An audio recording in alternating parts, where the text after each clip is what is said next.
Kia ora koutou and welcome to this, I think it's the fifth stream in KiwiRPG Week's week of streaming.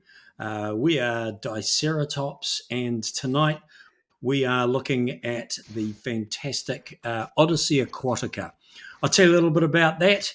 We'll all introduce ourselves. We'll rip into the KiwiRPG karakia. We've got our own karakia, so we should certainly use it. And then we'll get into the stream. First thing, though, I'll tell you a little bit about the system. So Odyssey Aquatica is a playset for the Paragon system. Last year, we played Deathmatch Islands for those tens of you that watched us. And it's the same system, but with a different skin and a few extra wrinkles to it. Created again by the wonderful Tim Denee. And this setting pays tribute basically to the movies like The Life Aquatica with Steve Zissou, or the actual thing that inspired that, the underwater world of Jacques Cousteau. So tonight's Diceratops crew will be the crew of the intrepid oceanographic research vessel, the Sirenia. Let's introduce ourselves now. I'm Greg. I'll be the Strife player. That's the cool name for the GM for tonight. So I'll be the Strife player because I'm calling them Strife. And we'll go around. This will be fantastic because nobody knows the order that they appear on screen. So there'll be a slightly awkward moment as everybody scrambles to introduce themselves. Here we go. I'm Stephen, and I'm playing the role of Ipsum Lorem, Captain of the Sirenia. Is that it? Yeah, that's it. That's Cool. it. That's Who's going to go next? Looking. It's stuff to read on air. Cool, folks. Behind the scenes. Yeah, that's yeah. Hilda, I'm CB. I am going to be playing Luna tonight. Special research area, teamwork and communication in crisis. It's important on my ship. Good. I'm Jared. Hello. Tonight I'll be playing Shreve Blushkimi. My special research topic is Atlantis real, and other strange topics. Yes. Hello. And hey everyone, I'm Jules from NZ, back again with these amazing improvisers. Very excited to be here from last year. Kia ora everyone out there. I'm going to be playing Calls Me, and her area of research is the intersection of Western science and Indigenous knowledge. So, you just know I've got lectures are coming. Why do they call you Calls Me, Jules? Oh, it's just because the ocean, it calls me, just. Oh, I get it now. Yeah. And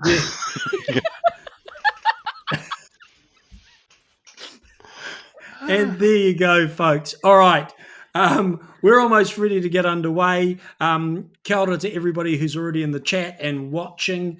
Do keep paying attention to the chat, folks.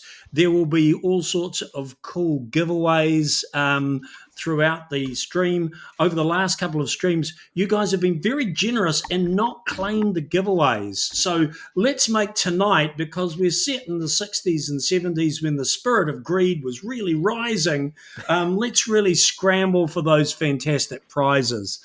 A particular one tonight, folks, is that the amazing Tim Denee has made the Odyssey Aquatica playset free for anybody who wants it. We'll be putting a webpage up in the chat. You can go there, and if you use the code Diceratops25, you can take that for yourself, and you can play these adventures in your own home. So there you go. We've got a little bit of an explanation of what it might be, but let's get on with it, folks. It's time now. Let's it's amazing that as a young organisation, KiwiRPG has their own karakia. I think it's cool. Let's start with that and we'll get things underway. E ngā kaituhi, ngā ringatoi ngā kaihanga a kia tātou katoa. Ngā wā o mua kia tēnei wā, tainoa atu ki te wā e heke mai. E moimoia ana, e manako ana, e hanga ana tātou. E tū kotahi ana tātou kia hapaitia i a tātou anō. Kia pipiri tātou, kia hapaitia tō tātou reo kia kotahi.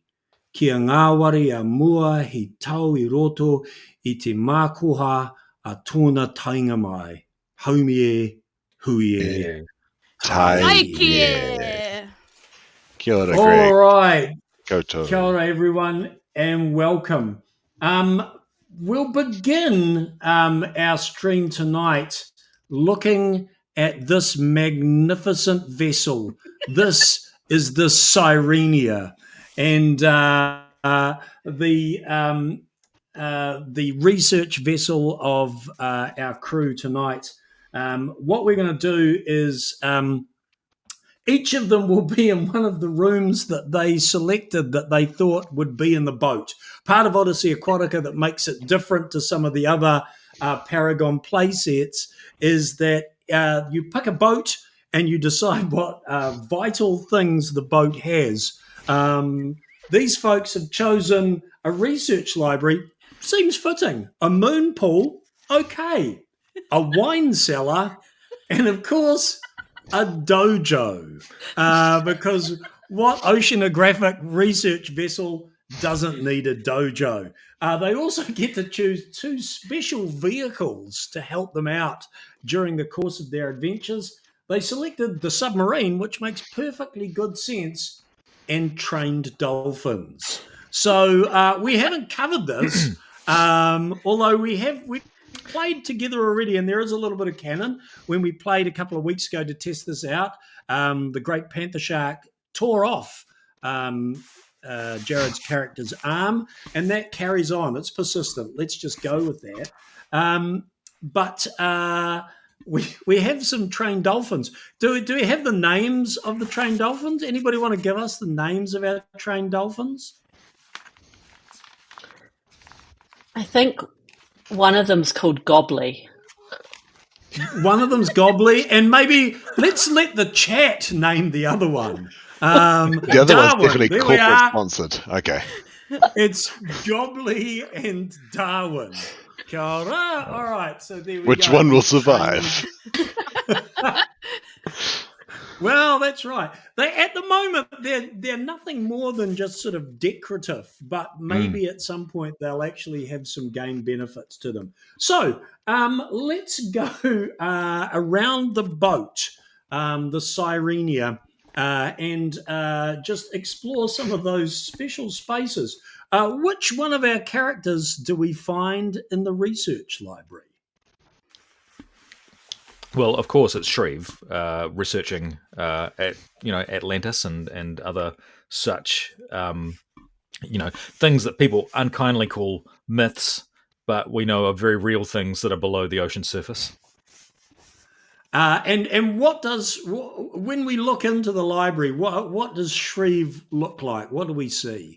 Well, Shreve is at there's a stout wooden table in the middle of the library, and Shreve is absolutely surrounded by like stacks of books. Some of them open, some of them are sort of teetering with a kind of dog-eared scrawled upon map in the middle of it all, and he keeps referring back to different books and situations. Right. Next, we'll go to the moon pool. For those people who don't know what a moon pool is, do you want to describe what that is and who's there at the moon pool? Yeah, well, Luna was actually one of those people. Really, Luna's main goal is to be really keen on the space race and getting to the moon, but hasn't been able to join that. So heard that there was a moon pool on the ship and came along and was surprised to find out that it points not up to the sky but down to the depths of the sea. And if you look around it, you can see there's a telescope. My telescope is pointed down into the depths, and the trained dolphins, this is where they spend time when they're not on a mission. So I'm probably hanging out here, just feeding them some fish and dreaming of space. And if you can't go to space, I guess the other frontier is beneath the depths. All right. So there's Luna. We come next to possibly the second most superfluous facility on the Sirenia, the wine cellar. Who's there? We all wondered which was going to be second. Yeah, What's I know. it gonna I was be? like, how insulted is Calls Me going to be by that statement? And look, Calls Me wants you to know that the wine cellar is an essential tool in anybody's toolkit when they're trying to, sort of bridge the gaps between different cultures and different, we're trying to really make friends everywhere we go. And that's best done with gifts. And wine generally helps lubricate things in a particular way. So also, usually it's the only way she can get people to listen to her various lectures on how we have really, need to do better as a people is if she offers them wine. So she's often found in there trying to get people to come along and talk to her, swilling some wine in there. Currently, Calls Me is down there. She's looking at herself in a mirror. Somebody told her that she would be more friendly to other people if she was dressed in a certain way that sort of seemed kind of like fun and approachable. And what's more approachable on the seas than a pirate, right? So she sort of decided to kind of dress up in sort of party clothing and make herself a bit more fun, and maybe people would think of her that way instead of boring. Why not? Well, and a good question from the chat: how much did they shell out to fill the cellar? Well, basically most of their research grant. There's your answer. I suspect that Hexavexagon was going to say shell out. Yes. But also I need to add that Tanglemane referring to the ocean as the Brinal Frontier. Oh, so good. We could probably end the stream now. Yeah, I think we're done. Is there going to be a better pun? I'm wounded.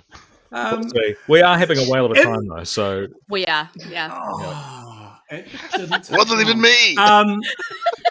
Speaking of you, Stephen, yes. The most superfluous space on the ship, and of course the bit that ate up the last of the grant money, and of course Judith Collins during the 60s and 70s, but a child. But in future years, it would be this sort of expenditure that would make her remove almost all money from scientific research. But in the dojo on board the Sirenia, who do we find? She won't be laughing when we go looking for her ships at the bottom of the ocean. You find Ipsum Lorem practicing his Aikido and his ocean taekwondo and some combination of Krav Maga. Just wailing on some dummies as he develops new techniques. Hey, keeps himself fit. We asked you not to call us that anymore. Wailing on some dummies. That's what you get. And so basically this is a chance for the captain to focus and sort of let off some steam, but also being on a ship is quite physical, but it's not the same kind of physicality of pushing yourself to different kinds of limits. It's a different kind of fitness, but it also helps him focus his mind, and that's the point of the dojo. So whilst it might be the most superfluous room on a ship to outside observers, for the captain, it's the most essential, if not second most.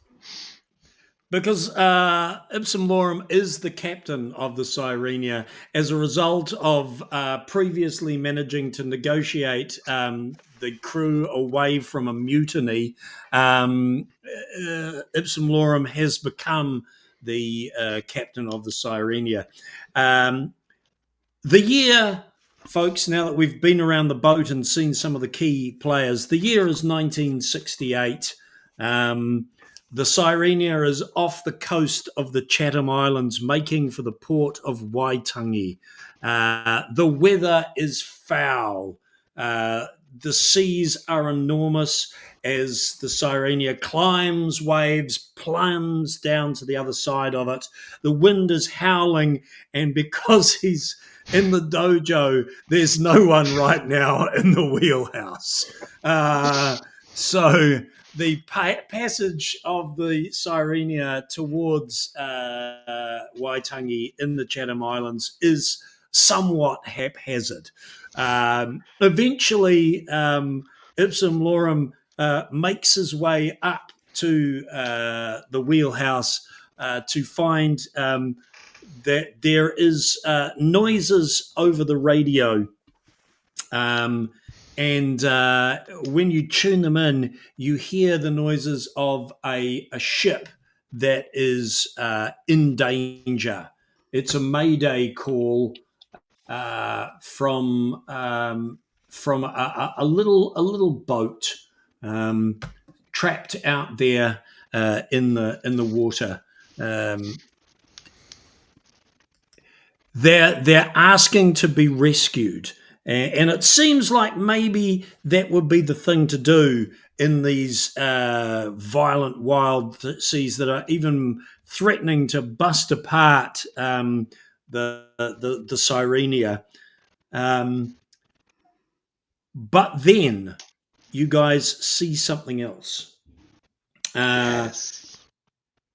In the just coming up out of the murk, you see this beautiful ship, sleek, where the Sirenia is bulky and rusty and just a little bit rickety. Of course, all of the money that could have maintained the ship is all there to be drunk down in the wine cellar. This ship, however, is magnificent. And you recognize the ship. There it is there, L'Espérance. The beautiful ship of a renowned oceanographer, also international cad and Frenchman. But you repeat yourself. International cad and Frenchman Commodore Renard Cazeneuve. He is also going to the same place as you. You thought you were the only people that knew about a secret off the coast of the Chatham Islands, what the locals refer to as the Chatham Hole, a deep undersea trench where there is a sunken vessel teetering on the edge of the trench that could potentially contain thousands and thousands of dollars worth of wine. Yes, we're worth of gold, enough to possibly actually pay back some of the loans and grant money that you need to pay back. It seems as though Cazeneuve also knows, and maybe he knows because somebody's rival is on board that boat. Who's got a rival they want to tell us a little bit about? Skulls Diva. Yes. That man has been my thorn in Ipsum's side ever since it took up expeditioning, traveling, and discovery. So Skulls, Skulls has got the umlaut over the L over the U. Doesn't speak with a Nordic accent, although you think he should. and he seems to always be one step ahead of me. But I have no idea how he finds out what we're planning at any given time. But he was a year ahead of me at university. He stole the research grants out of my nose, from under my nose, when I had handshake agreements from philanthropists and corporate sponsors. I was all prepared to name the dolphins after one of them. But there we go. Here we are. Scores Diva, my nemesis. Rival. Schools Diva has managed to land himself of a sponsorship and is on board with Commodore Cazeneuve. You see him looking through a telescope at you as you stand in the wheelhouse. He clocks you, and you see him jauntily salute you as your ship plunges and falls in the sea. The L'Espérance just seems to glide through the waves. At that moment, just as you turn away to curse your luck, you hear over the radio again, "This is the Mahina Rose. I'm taking on water. Won't somebody save us?" You have a choice, crew of the Sirenia.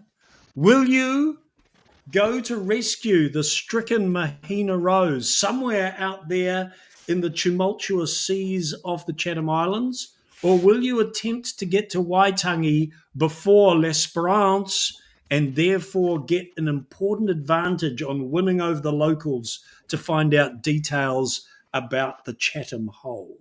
What will the choice be?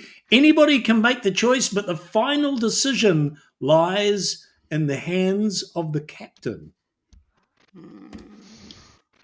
Ipsum's already starting to steer towards the island. His rivals triggered him. Skull's presence is...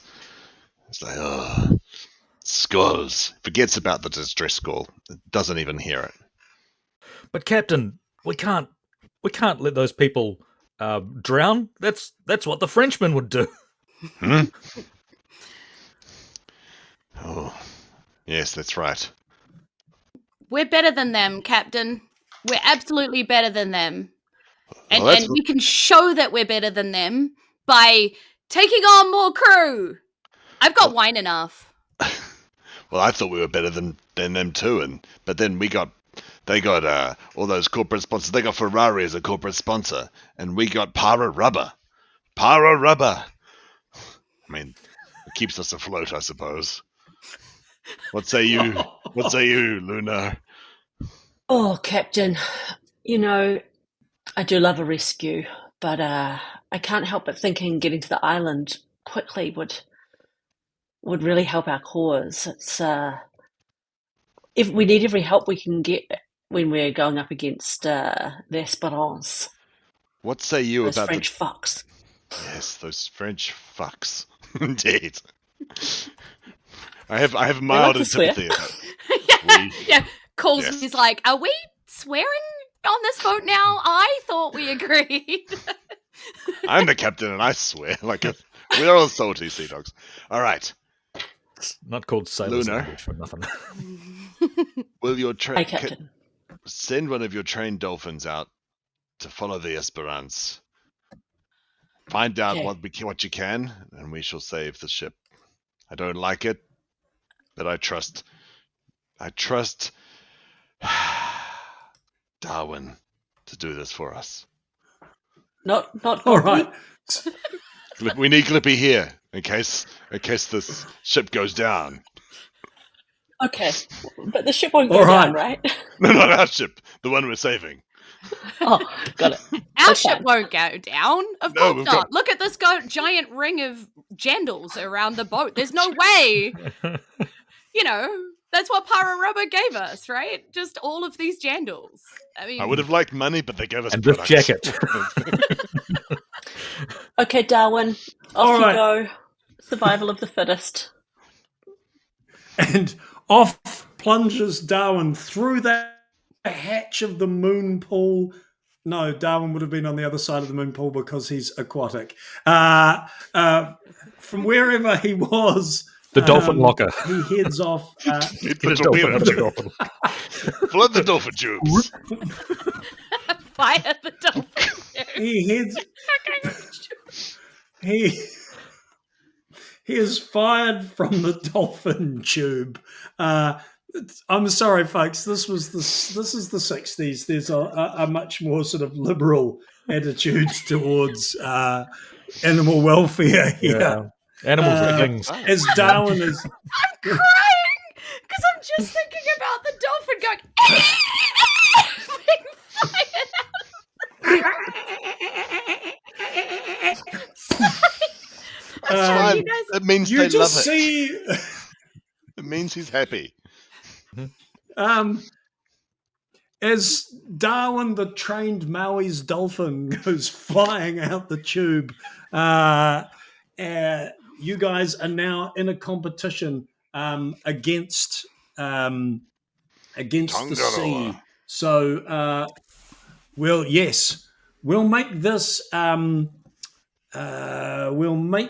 I think this will become a determination check. Yes, we'll go for a determination check for this. So, folks, how this works, and all the Paragon games are a little bit different to some of the dice forward games like D&D 5th edition, for example. I'm going to assemble a dice pool, which I will then use to provide a difficulty rating. What the players do is they just tell me what dice are going to be part of their dice pool. They roll them and then they justify it. They don't need to justify or tell me what's happening leading up to the roll. They're just going to roll and then justify what happens. There's a little bit of an extra twist that goes around that. So I'm going to assemble my dice pool. The first thing is, this is a storm. So, and there's an amber alert on this, which means that if you lose this challenge, if you are unsuccessful and you fail to meet the difficulty level, you guys will gain pressure. Pressure is something that players in Odyssey Aquatica don't want to get. The more pressure they get, the closer they come to entering barotrauma. And once they have filled up their barotrauma track, they are out of the game dead.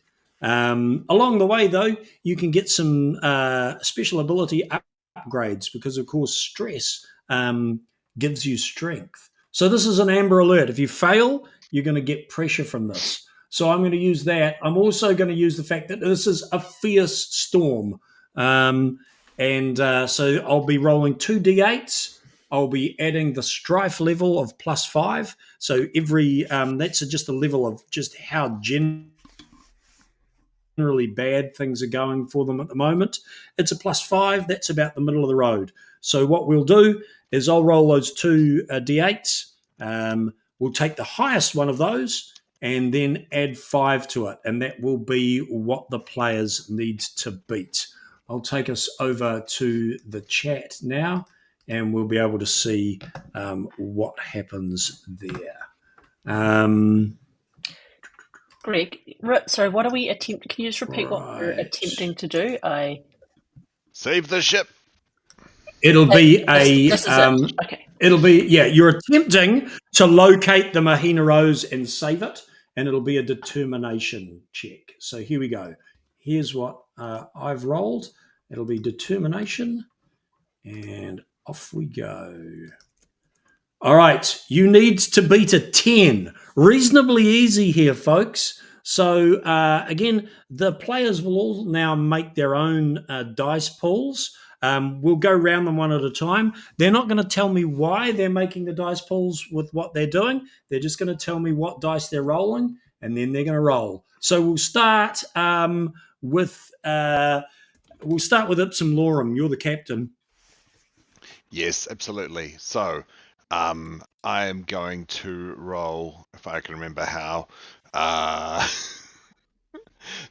determination. So I'm determined, so I'm going to roll against that. I'm going to get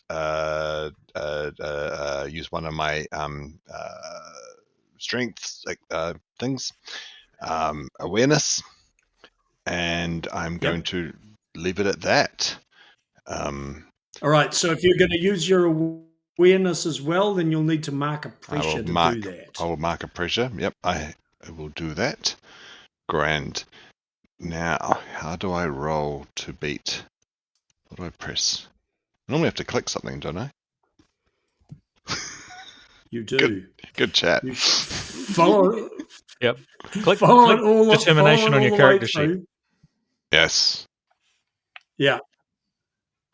Go to that. And now you should be. All right. While you're doing that, yes. Let's go into the research library and see what Shriv Blusemi is going to roll. Okay. Yes. Shriv is also going to get involved. He will. Target number 10. Okay, so he's going to use obviously determination, and he is going to call on his bond with Luna to help him, and he'll along the way also be using one of his tools, his trusty map. All right, so each player has 2 bonds with the other players. They can spend these bonds during the course of the adventure to add an extra dice, one of their crewmates' name dice, to their roll. And they could also use them to take harm that otherwise they would have taken, or to get them to make a decision or a choice that they are not prepared to make otherwise. So Shriv has chosen to do that. All right. So you mark off one of your bonds with Luna because you've used it. Speaking of Luna, what's Luna going to be rolling? Does that mean I can still do my own roll as well? You it can. Like yeah. Okay. No, that's right. No, you can. Yeah, you can choose to sit out and help somebody else if you like, and just be super helpful, or you can be part of the search for the Mahinaros. Your call. I'm going to be part of it, and I'm going to roll determination, and I'm going to use my research, which is teamwork and communication during a crisis, and I'm not going to add any extra domains or pressure, but I will use one of my gear, which is my intuition marine friend. So okay, I'm going to do that.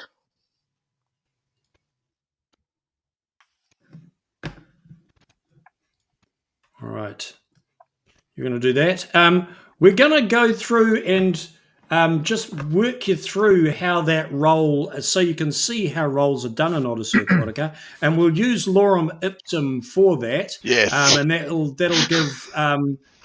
But first, we'll get calls me to. Are you going to be involved in this challenge, or are you going to support someone? You can support someone and sit this out if you like. No, I'm going to be involved.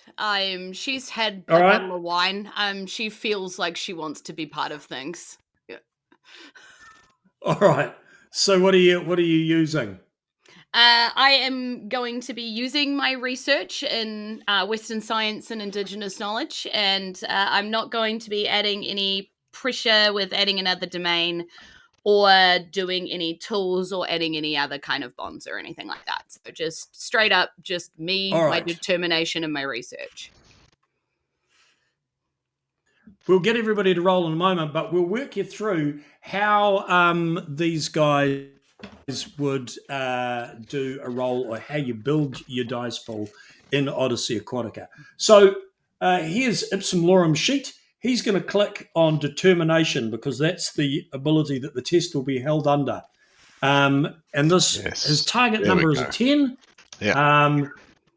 Is he going to use are you going to use your research? No, my research on practical application of submersible vehicles is not going to be used today. All right. But you were going to add another. Were you going to add another domain or not? No, determination is my awareness, I thought. Yeah, I'm going to use awareness, which is right. Oh, you're one of your my senses, so it's my not an senses. ability. You don't need to mark. Ah, Yep. You're not using a bond, but you are going to use 1d4 for your for my yes, 1d4. awareness, which is and there it is. We've rolled it to the chat. If everybody else wants to roll to the chat, and we'll see how we go. Ipsum Lorem has failed. What? Oh, did you roll it for me? Buscemi has failed. Ah. I did. Uh-oh. Calls me has failed. Oh, So no. that means Has mine rolled? No. No. Oh, okay. I'll try it Luna again. Hang is on. the last one to go. All right. Sorry, All I'll right. just have to redo it. Those people who have failed, mark a pressure on your sheet. So we've got our pressure down here. You can see for Ipsum Lorem, that's a bad thing. He doesn't want to get down here into this barotrauma spot. Otherwise, unpleasant things will happen for him. Right, how you going there? Yay! CB? Yes. So CB succeeds. Now the way in which Odyssey Aquatica works is that we go in order of people who fail from the worst failure to the greatest success. So we start with Shreeve Blusemi. He's going to tell us how his part or how his efforts to try and locate the Mahina Rose were absolute abject failures. Please take it away. Okay, Shreve. Where the Sirenia is bouncing through the waves as we head trying to find this stranded vessel. Can't get as good a view as I think I should have of everything surrounding because of the waves splashing into the into our windscreen. So he makes the valiant effort to go outside and get a better look, and is standing there out the front. And his map, which he decides to use, he thinks, well, there might be some obvious things on this map, some things where a boat, a smaller boat than ours, presumably, might have gotten itself stuck. So he's standing there, and he opens his map wide, and then a gust of wind, a big wave comes, and it wraps around him. He can't hold it very well because in our last adventure, he lost a hand. Is now just a hook. So he's trying to hold it with those little sort of tongy hooks. Not very good technology for prosthetics in the 70s. So this map, this giant unfolded map, is completely wrapped around him, and he's thrown backwards against the cabin and slips to the ground. All right. Mark yourself a pressure and you get one glory. That's your entire glory for this particular check. Next, in order of failure, there'll also be one other punishment for you because they've been calling for it in the chat. People are disappointed that there's been no sea shanty. So, Jared, upon the completion of when we find out how Luna has managed to locate the Mahina Rose, we want a short sea shanty from you explaining why Shreve is so shit. All right, take your time. So there we go.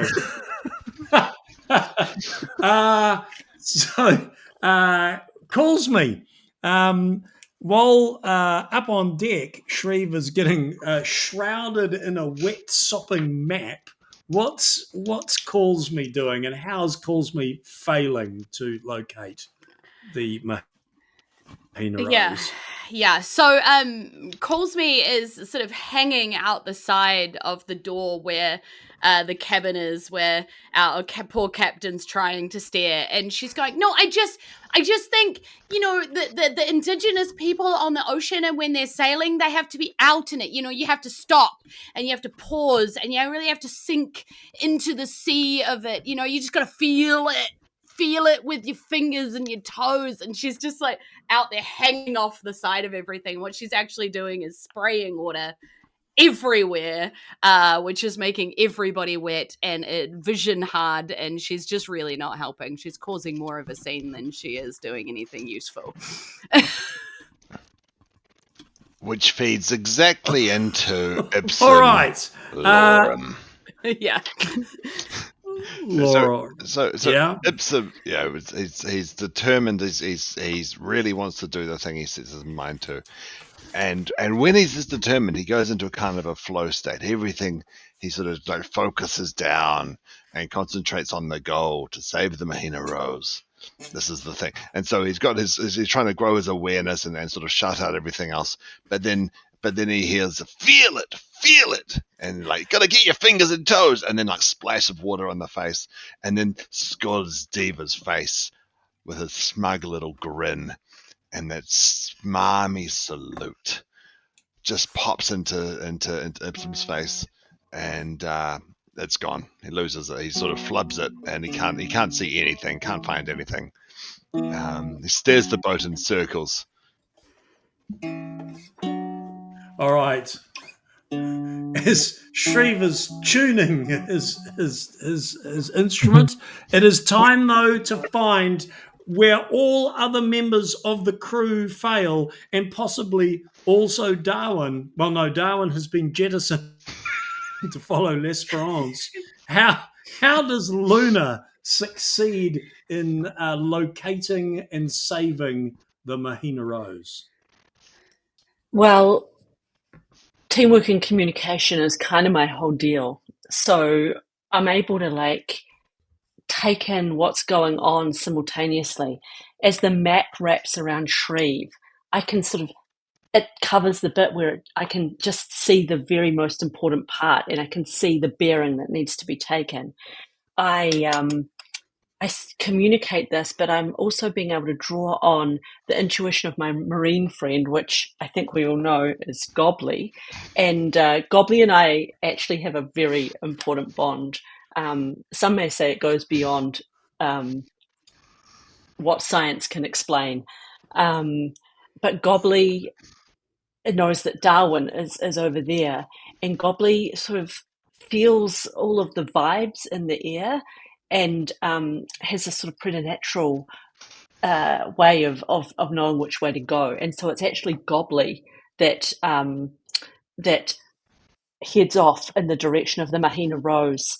And as the captain is hanging, can't take anything in, and calls me as talking about possibly ill-founded understandings of Indigenous Definitely. travel. Wayfinding. Gobbly is a beacon in the light, and the ship kind of almost naturally turns, and we get right to the Mahina Rose, and of course they see Gobbly, and he kind of inspires us all in a way, and is able to calm the waves. Dolphins do that. It's a whole thing. It's the whole thing. Yeah. They do. And Yeah, they do. Yeah. We all agree. And so it happens. Yeah. and it's almost like the waves calm, and the Mahina Rose is able to sort of right herself, and then Gobbly ferries the members of the crew of the Mahina Rose back to our. Am I going too far? Have I gone beyond the? That? Oh no, that is no. This is No, this is entirely the great legit. thing Everything about that's Aragon right. games, folks. Yeah.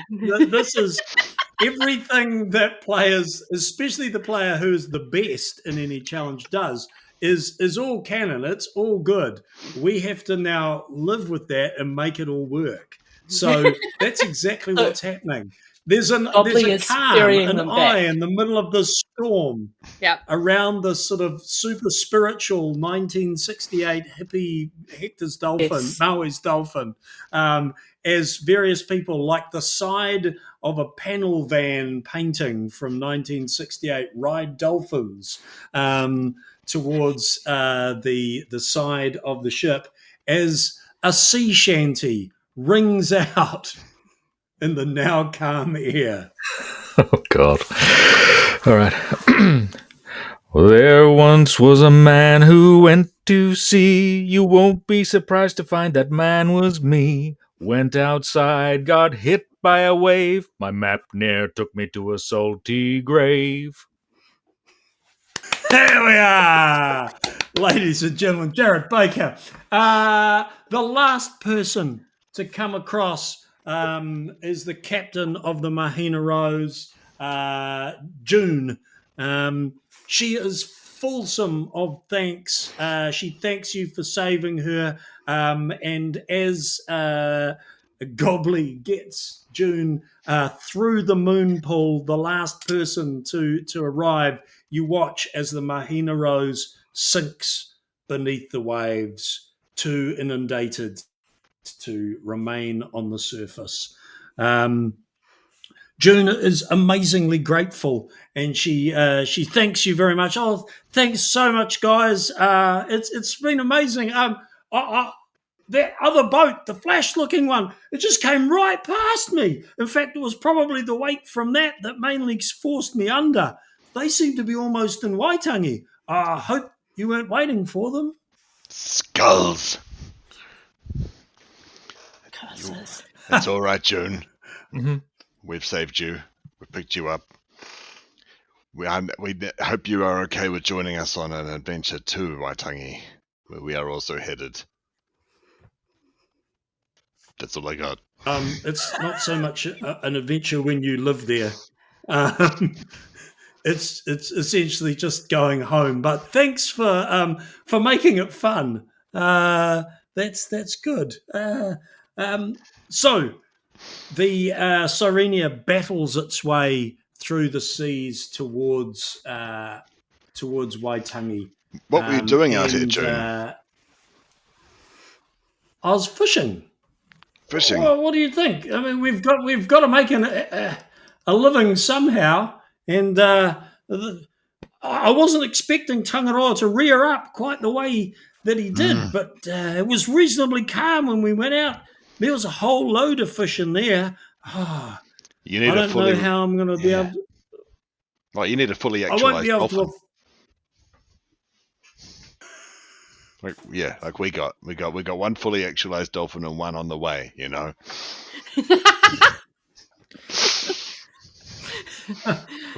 As you know, a fully actualized dolphin can calm seas. So if you got that, then like we do, thanks Gobley, Luna, Tangaroa will leave you be. She sort of looks at you and goes, "Oh, okay, yep. If you say so. Where are you from?" Ipsum's back staring towards he's focusing on getting to Waitangi. I'm from the moon. And so I hope one day I'll be able to say that. See what Joan doesn't know is that Ipsum doesn't know where he's from. That's fair. All he has is a note that was stitched to the bassinet that he was attached, that he was found and floating in the Whanganui River. It's not just too many blows to the head in the dojo. 2 words. Ipsum lorem was all that was found on the bassinet. So yeah, between that and the CTE, and no hope of remembering his background. June turns away from Luna and Ipsum lorem, who she is really seriously sketched out by, and is really wondering whether being saved from the waves was actually the best thing or not. And Well, she sort of calls me still got a glass of wine, and she's like, drink? yes, I will have a drink with you. Oh, How have you managed to keep that from spilling? We have It's our mostly ways. seawater now. We have not. Yeah, it is mostly seawater also now. It's just kind of washed down. She's still swigging it. She doesn't know any different. Yeah. She's not exactly a connoisseur. Yeah, of started as wine. Shiraz and now it's rosé. Yeah. I'll say this, June. You're probably wondering to yourself, this guy's a bit sketchy, and I kind of wish I'd been stayed on the boat to be sucked down by the sea. But you stick with us long enough, and you'll soon see. You'll learn and understand what we see, and learn and understand. And she goes, yeah, I'll have one of those wines. Yeah. Yeah. Yeah. It's also the 70s, so the wine cellar is actually mostly boxes of Corbins. Yeah. Totally. June. Would you like a dry Bottles white or a medium white? Yeah. What's up, weird?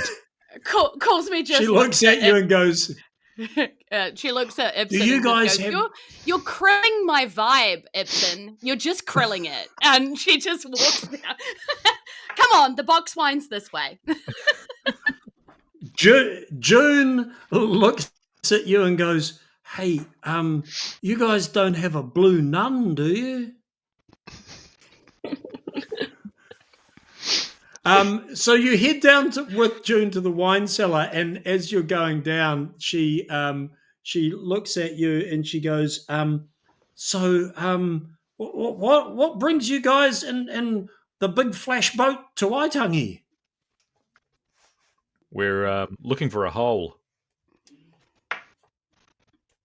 You mean the Chatham hole? That's the one. Yeah, it's better to have more of that information. Yes. Yes. You're going to be wanting to talk to Wally when you get in. Wally reckons he's been down the bottom. Wally reckons he's seen the wreck, and Wally reckons he's seen something else. Oh, cool. Where's Wally? Where's Wally? Not too soon. No, I think we've She got to looks- find Wally. She looks over at Lorem Ipsum, who's now come down to the wine cellar as well, and goes, "Who's steering the boat?" Godly. Yes. This boat. There are always ways to steer this boat. The ship. I've been with the ship for a long time. I know what I'm doing. It's just got like a rag tied around the Yeah, wheel. it doesn't mean metaphorically, man. But I'll go look. Fine. Yeah. So, armed with that a crucial and all-important piece of knowledge that Wally is a man who has looked into the depths of the hole and the hole has looked back. It's just for the chat who seem absolutely fascinated by every time I say hole.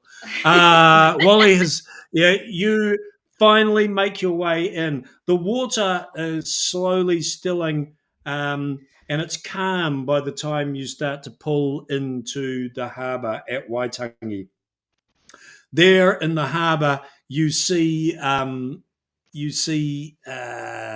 Darwin swimming in frustrated circles, and also pulled up at the dock, you see the sleek lines of L'Esperance, with many of its crew already ashore, all of them dressed absolutely identically in red beanies, white fisherman jumpers, and slightly baggy sort of almost culottes in blue as they tie down the L'Esperance with military precision. And there on the dock, you see two other figures, a tall, distinguished-looking gentleman wearing the same outfit as the rest of the sailors with a long white beard, and next to him, the familiar figure, at least to ipsum lorem, of School's diva.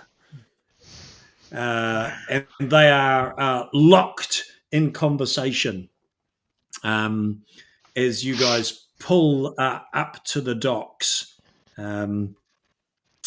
June and her crew thank you. They hop off, and she says, well, I hope you guys get to Wally first, because whoever gets to Wally, they'll find out where the hole is.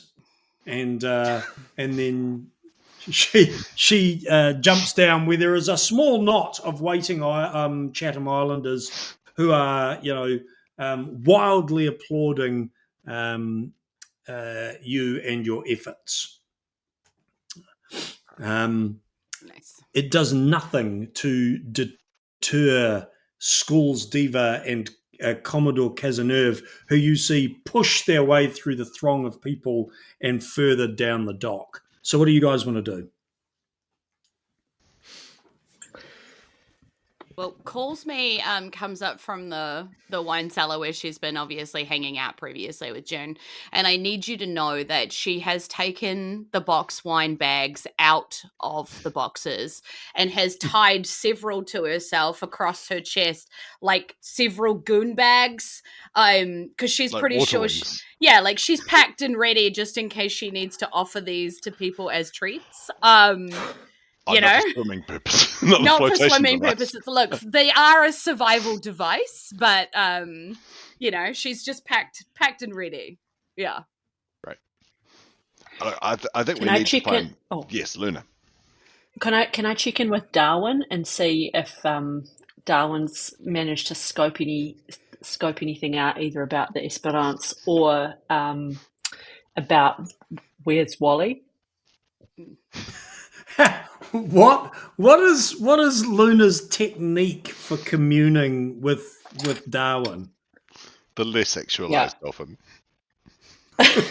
They're both good dolphins. Great dolphins. Captain. They're both good dolphins. Great dolphins. Captain. Luna's method is, so she has this perfectly sort of spherical rock that that they found on a beach.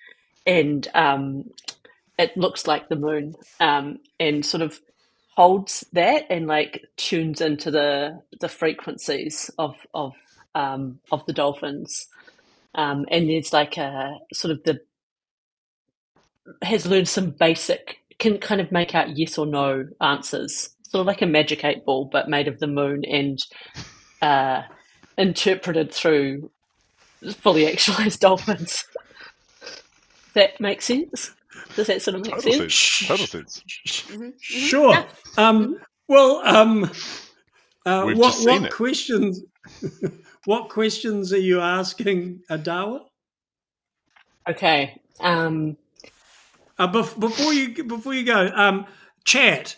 I'm just gonna we're gonna get CB as Luna is going to ask Darwin questions, but what I want is either the first person who puts a yes or a no in the chat in answer to what Luna asks, that will be Darwin's response. All right, so here we go. Yeah. So your first question. Darwin, do the Esperance know where Wally is? Yeah, that's a yes. Right. Oh, we've got a yes, a no, and a yes. It's the first answer. It's the first answer. While the question was being asked. That's the vibe. That's the vibe. Mm-hmm. Mm-hmm. Okay. Darwin, should we go north? Let her get it out, guys. Should we go north? Because that could have been downtown. No. No. That leaves three other options.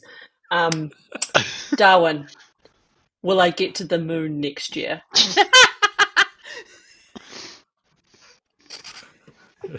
Darwin pauses for a moment. 1962. Yes. Luna, Yes, you will. ask if the Yes, Esperance is sorry. guarded. Oh, good. That's a better question. Yes.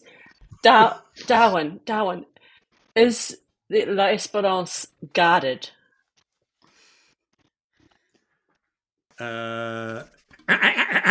Yes. And no. Unfortunately, one of our dolphins always tells the truth, and the other one. I like that they followed it with maybe. Yes, no, maybe in the Don't chat. know. Can you repeat the question?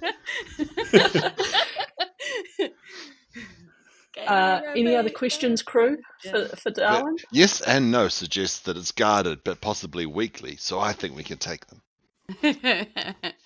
Yes. Cool. That's good to Darwin, know. is this right? Turns around and says to you, "You're not the boss of me now." Oh dear. It seems that there's no answer from Darwin. Instead, Darwin swims back up the dolphin tube to their dolphin tank to practice wait. actualizing. Yeah. You know. But Darwin does it, just so you know, Darwin does that tail first, so it's kind of awkwardly going backwards up the tube. As he backs in.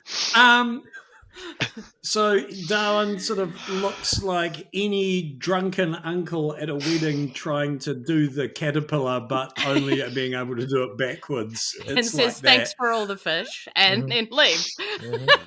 All right. So what are you guys gonna do? Well, we know it's not downtown, so the other direction. Right? Well, Yeah, we need to find. well, we either need to find Wally. Wally or we need to find the Chatham Hole. And Yes. if we don't get to Wally first, because it sounds like he's just tell it to anybody who asks him, then we need to find the Chatham Hole either first or by following Esperance and beating them there. Mm-hmm. Should we sabotage them? I was just thinking the same thing. Mm-hmm. All right. I love a sabotage. I've got an idea. I've got an idea, guys, for how we sabotage them. I assume there's still members of their crew milling around the dock. Yes. Yes, there are. I go and find the nearest one, and I go, "Hey guys, has your captain? Has he found Daryl yet? Because he knows where the hole is." Daryl loves hole. All right. We're going to have... Yes. We have a range of sabotage ideas, and that's a good one. This will be this will be a test against the crew of the L'Esperance, and it will be a subtlety test. Okay. These guys are. I'm going to give them a dice for being French and a dice for being well drilled. So they're going to have a D8 for being French, with that inscrutability that the French have, and a D6 for well drilled. I'm going to roll this, and this will be your subtlety. It'll be a subtlety. Here we go. And you're going to be 10. 10. Yep, there you go. A 10 to beat. All right. Who is taking part in this test of subtlety against the crew members of L'Esperance? Remember, you can sit out. You can support somebody. Oh, and Luna, I forgot to say, for succeeding in that last test, you get 10 glory. Give yourself 10 glory. Already added, baby. Perfect. All right. Good. All right. So who's taking part? Shreve, will you actually be taking part in the test that you initiated? Yep. Yes? Mm-hmm. All right. What will you be using in your test? Well, I'll be alongside subtlety, adding a bit of warmth, a little bit of charisma, as we call it. Also, Also, my research domain is going to come in mighty handy. Your research domain is, of course... Is Atlantis real and other strange topics? Okay, so that'll be going into yours dice pool. Will Callsme be taking part in this test, or will you be sitting this one out? No, I'm in all the way. All right. What's Callsme using in an attempt to try and trick from these people the information you need? She's going to use some research. She's going to add some warmth in there. And she's also going to use her camera gear that she has. All right, so you get a bonus 1d4 for that, and because you're adding warmth to it, you need to mark a point of pressure. Love it. Okay. Will Ipsum Lorem be taking part in this test, or will you be helping somebody else? No, Ipsum Lorem is not taking part in this test because the crew know me too well, being Skulls. Well, with Skulls is my nemesis, I'm assuming he is my. I mean, with he's my nemesis. I'm assuming I'm his, but I just don't. It's not worth trying even to see. They'll be heightened to any deception that I try and offer. All right. Will you be assisting anybody, or will you just be sitting this one out? I'll be sitting this one out. I've got another plan. All right. Assisting. Okay. Costs you nothing, but all right. Oh, doesn't it?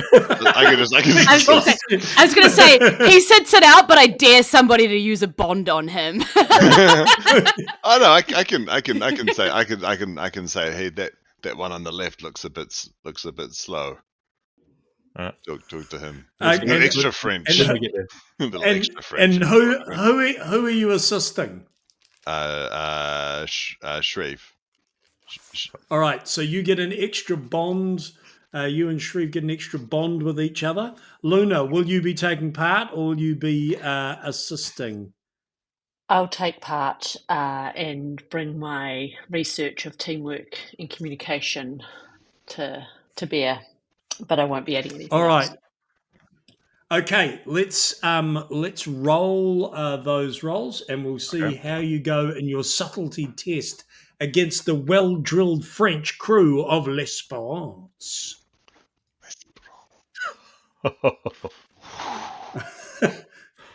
It was Shreve's idea. He's failed.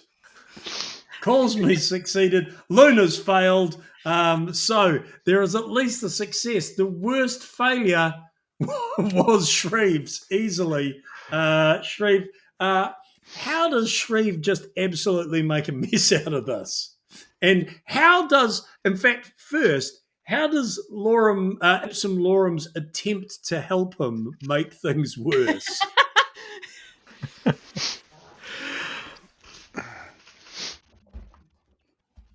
Are you asking me? Oh, I see. Yes. Yeah. How do you make things worse? So I say the one on the left, it looks clearly like the most susceptible to suggestion and skullduggery.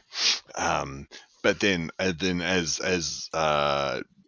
Shreve approaches, Ibsen's looking through his telescope and sees that in fact the one on the left is like clearly in charge and very capable.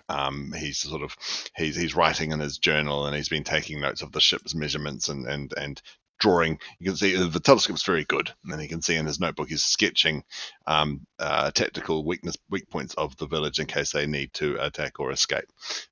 So he realizes too late that he has pointed Shreve in very much the wrong direction, whilst the other man, the one on the right, was sort of sitting there with a vacant look in his eyes, and a little bit of drool. So I think Ipsum just sort of puts the telescope back and draws up his next plan. Shreve, how does Shreve fail? Well, Shreve is kind of hoping that he's going to run on, the fact that given his research area, Shreve is pretty good, he thinks, at confidently spouting bullshit. So in terms of trying to misdirect these people, He thought it was on a roll. He can make anything sound pretty plausible, and so he starts by rolling up to the guy that Ipsum has directed him to. He puts his arm around the guy, and then accidentally stabs his hook into the guy's shoulder. And instead of this approach being like, "Hey, we're all buds here. I'm going to talk to you about this problem I have," it's like, "Ow, fuck, you've just stuck a hook in my shoulder." And the guy pushes him away, clutching his bleeding shoulder, doesn't even let him get anything out, and kind of, backhand Shreve. And Shreve is left kind of just crawling backwards along that pier that we can see going, "Hey, man, sorry." Amazing. How does Luna contribute to this general overall scene of failure? Luna thinks that they're very subtle and thinks, I know, I will sort of chant a sort of enchanting French song at them. And so I just sort of stare one in the eyes, hoping to like enchant them. And I'm like, zooby zooby zoo, zooby zooby zoo, which means kisses in French. And instead of being enchanted and distracted, they are briefly distracted, but they kind of they look away, and unfortunately, the attempt to subtly sort of get on board is made worse because they've turned their attention back. But I just keep singing "Zooby Zooby Zoo" with a very intense look on my face. As one of them is bleeding from the shoulder, looking confusedly at Luna, who is singing at them. The other one is still staring away vacantly, completely lost, but calls me, manages somehow out of this situation of abject failure to pull something out of the bag. Yeah. How do you do it, and what do you actually manage to get out of these guys? Yeah. So essentially calls me, sees all of this happening and just launches into full warmth and friendliness and just, wow, this is such a cool boat. You know, the people on the islands would never believe this technology. I mean, I barely do. Look at my bucket of a thing. I just, do you know what I should do? I should record you. I should record you telling me all of the cool things about your boat and showing me around. Oh, I've got my camera right here. So she like flips open her camera and that magic thing happens where people want to suddenly be on camera and they are all just crowding around and they're like, oh, this is an automated like sail and this, you know, and they're like showing me all these cool things. So I've just got this crowd following me. I'm like, oh, I haven't filmed you yet. Get in. Tell me your name. Tell me everything. Oh, yeah, of course. My name is Gustav, and this is a winch. A winch? Like, and she's a just winch. Like, that's so fascinating. Not a wench, but a winch. You are you just said the same word twice. And she's these French people. Damn French. And she's like, why don't you show me where the first aid kit is and we can patch up this? Do you have a med bay? Oh, I bet you do. And she's just like piling them all downstairs. Yeah. And they're all sort of following on, all trying to get in camera, doing mugging for the they're shot. All like like a bunch of kids in the background of a rugby game. Sort of, showing you how they use the winch to get their winches aboard. Yes. So what is it? What is it that you're actually trying to achieve? What are you? Basically, what I want to do is get them all with me to go down to like, you know, somewhere like the med bay, because obviously we have someone bleeding from being stabbed. So that kind of makes sense. You know, we all go downstairs, we all get away from the top and from the captain's quarters so they can do what they need to do kind of behind me, you know, to like, you know, ruin things at the top, you know, do weird things to electrics, whatever they were planning on doing, they can now because the entire deck is empty because I've brought everybody with me. Yeah. Quick, Ipsum, All right. steal the keys.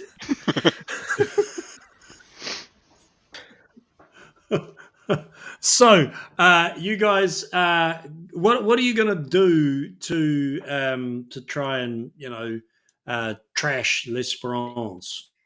Yeah. I give you a You're wink looking for the keys? as I leave. Yeah. So is that me? Is it because I feel like I'm up. just kind of throwing it to you guys to let you say what Yeah, you right. do to ruin it, So like, yeah, I've enabled it, but you do it. Yeah. Absolutely. Yeah, that's fair. Yeah. So I'm gonna try and I'm a two-pronged approach. I'm gonna sneak on board and steal their maps and charts. But then I also want to unmoor the ship so that it starts to drift off and that they can't they're stuck on Waitangi. So I'm gonna be stuck on there too. Bye guys. All right. We have a plan. And We have a Luna dolphin. is also just Fully actualized. writing on the side, Je yes, Luna m'appelle, is. Je m'appelle le dickhead.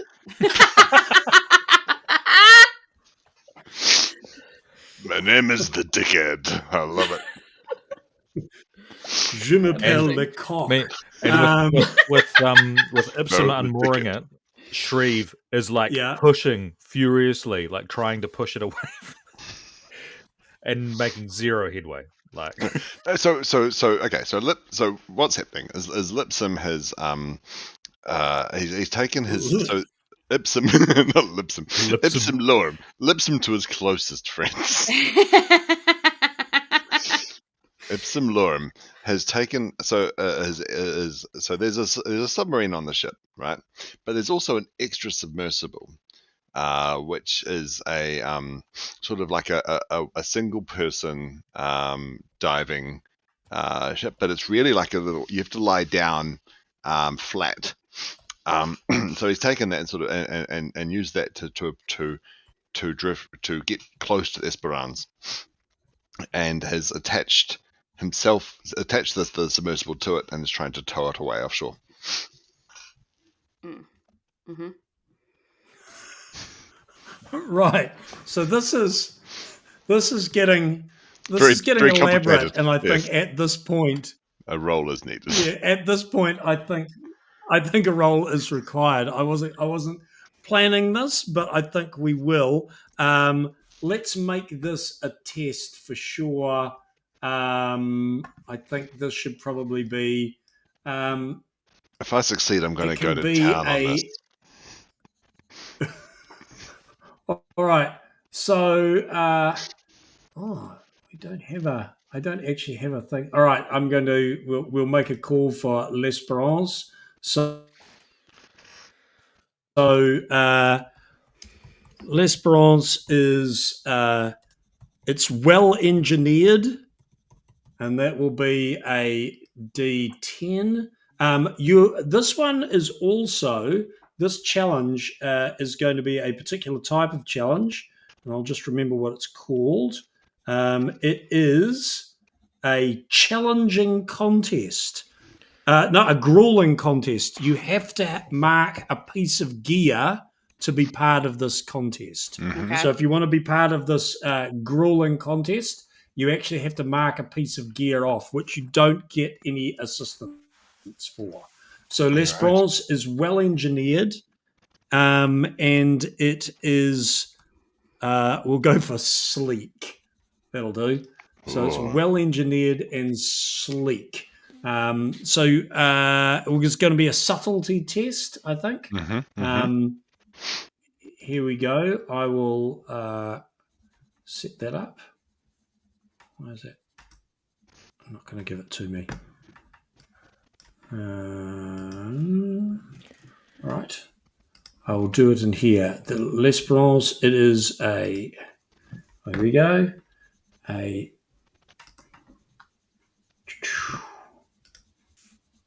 All right, here we are. It is subtlety.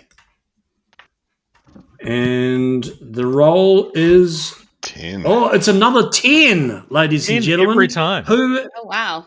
Who is part of this contest? Who's going to take part? So obviously Ipsum is. Yep. Who else will be taking part to try and using a submersible to tow a large oceanographic research vessel off the dock? An Anybody unmoored. I don't think I even can. I'm on the ship. I might be able to help in some kind of way by distracting, but like, Okay. I don't. Yeah. All right. So you're going to give a copy of your name dice to Ipsum. Yeah, I will. Yeah.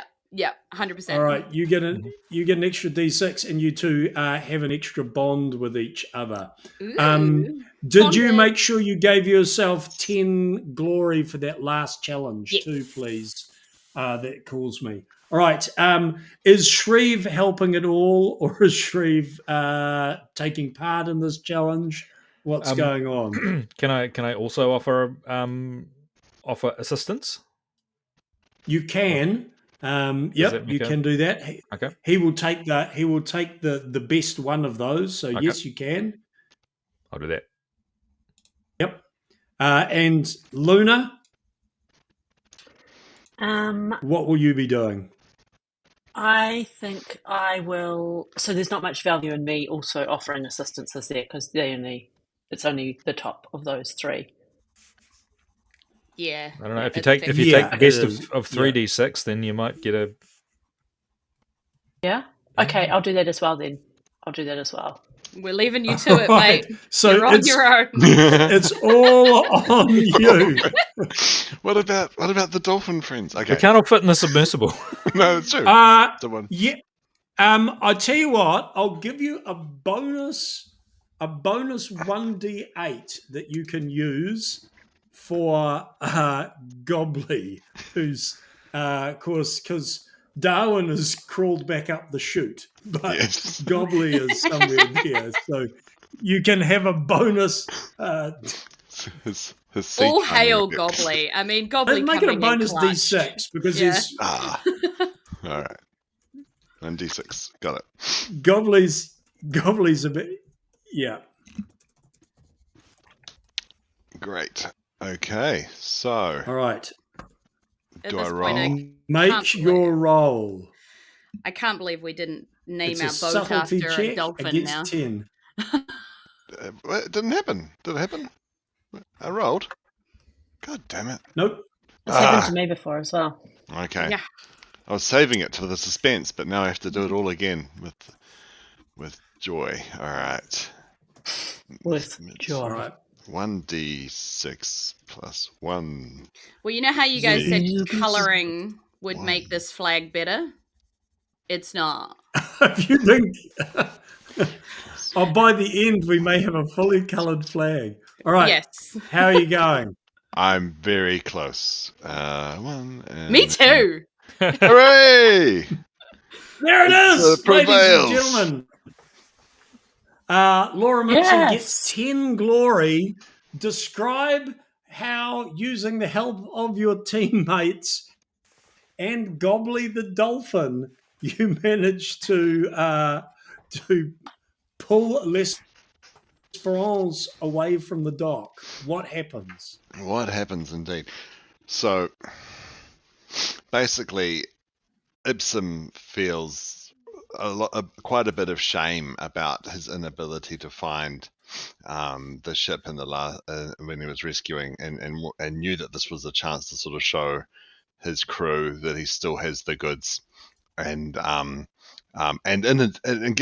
that he is close, he's formed quite close bonds with his team. He sort of feels an obligation to show them, and that he can lead and deliver. And so using the inspirational, watching Shreve go up and talk to the French, the wrong French person, of which Ipsum directed, and seeing calls me ably take the crew down to the cabin. That's when calls me, takes him downstairs. Takes him downstairs. And Ably. Then, ably. She's an able seaman. Yeah. All of them. And Luna's trust in the spiritual world and the dolphins that we have just really sort of feels like, yeah, maybe there is something here that we can run with. So there's a renewed sense of confidence and trust as Ipsum lays flat inside the submersible and pulls the cord to start the engine, which starts on first time. Even though I just did it. So it's got like a lawnmower engine in it. It's a 2-stroke submersible. That's right. It's a 2-stroke submersible. Amazing. But then this submersible. That's exactly it. That's exactly that. But instead of upright, it's lie flat. So it's and it is his area of specialty. Ipsum Lorem is good at the practical applications of submersible vehicles. In fact, his research is titled "Under Pressure: How Steering in the Deep Can Save Your Life." So this is a tried. This is his happy place. This is where the stillness happens. So Ipsum drops silently into the water and is exploring the wonderfully calm waters surrounding only his boat and the path to the ship Esperance. So then, guided by Gobbly and Luna's communications over the comms to me, attached the submersible to the Esperance using the patent pending power rubber hooks, which sucker onto the side,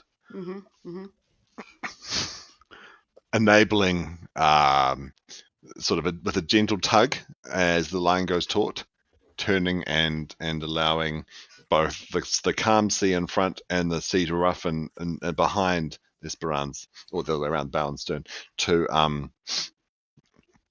nudge her off the shore and into the deep water, and then narratively, Gobbly can help. Calls me right narratively. Of course, as June was riding Gobbly earlier, so can calls me escape the ship. Yeah, nice. Yeah. All right. Nice. So the L'Espérance starts floating away. Yes. Anything further to add? No. I think I've done enough. All those people, Shreve calls me, Luna, all get a point of glory for assisting. Amazing. In this endeavour.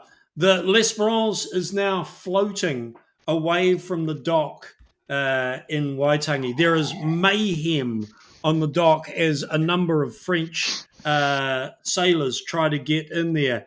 Were you putting your hand up there for a moment, CB, or were you just waving goodbye to the boat? I was waving at the Esperance. Okay. And lo, one of them on the dock is wearing a red and white striped jersey, unlike the plain white jerseys that the others. Is that Wally? It might be.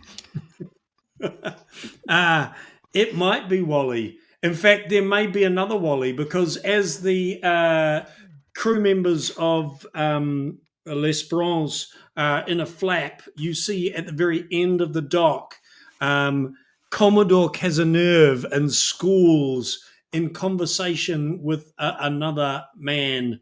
They both turn at the sight of the boat leaving. They both go running down the dock. The Captain Cazeneuve slightly behind Schools. Schools runs, leaps up in a perfect arc, tucking his hands out in perfect Olympic diving form. He hits the water and executes a beautiful butterfly kick as he moves like a dolphin through the water, heading towards L'Espérance. As he sees you underneath in the submarine, he looks at you, barely breaking his perfect Olympian swimming stroke to give you another arrogant salute. School's diva knows something. School's diva's heading for l'Esperance. What does School's diva know?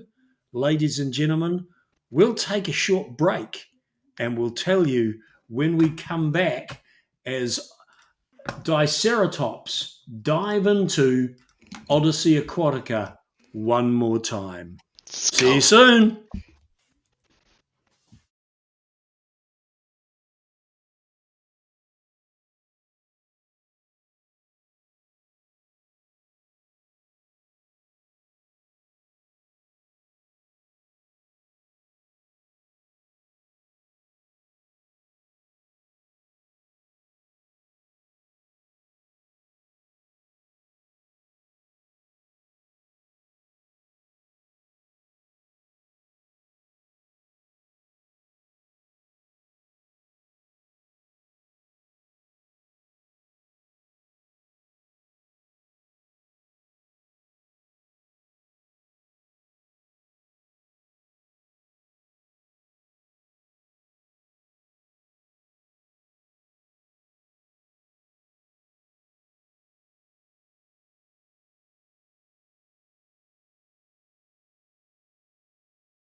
Kia ora koutou, welcome back to this live stream of Diceratops diving into Odyssey Aquatica.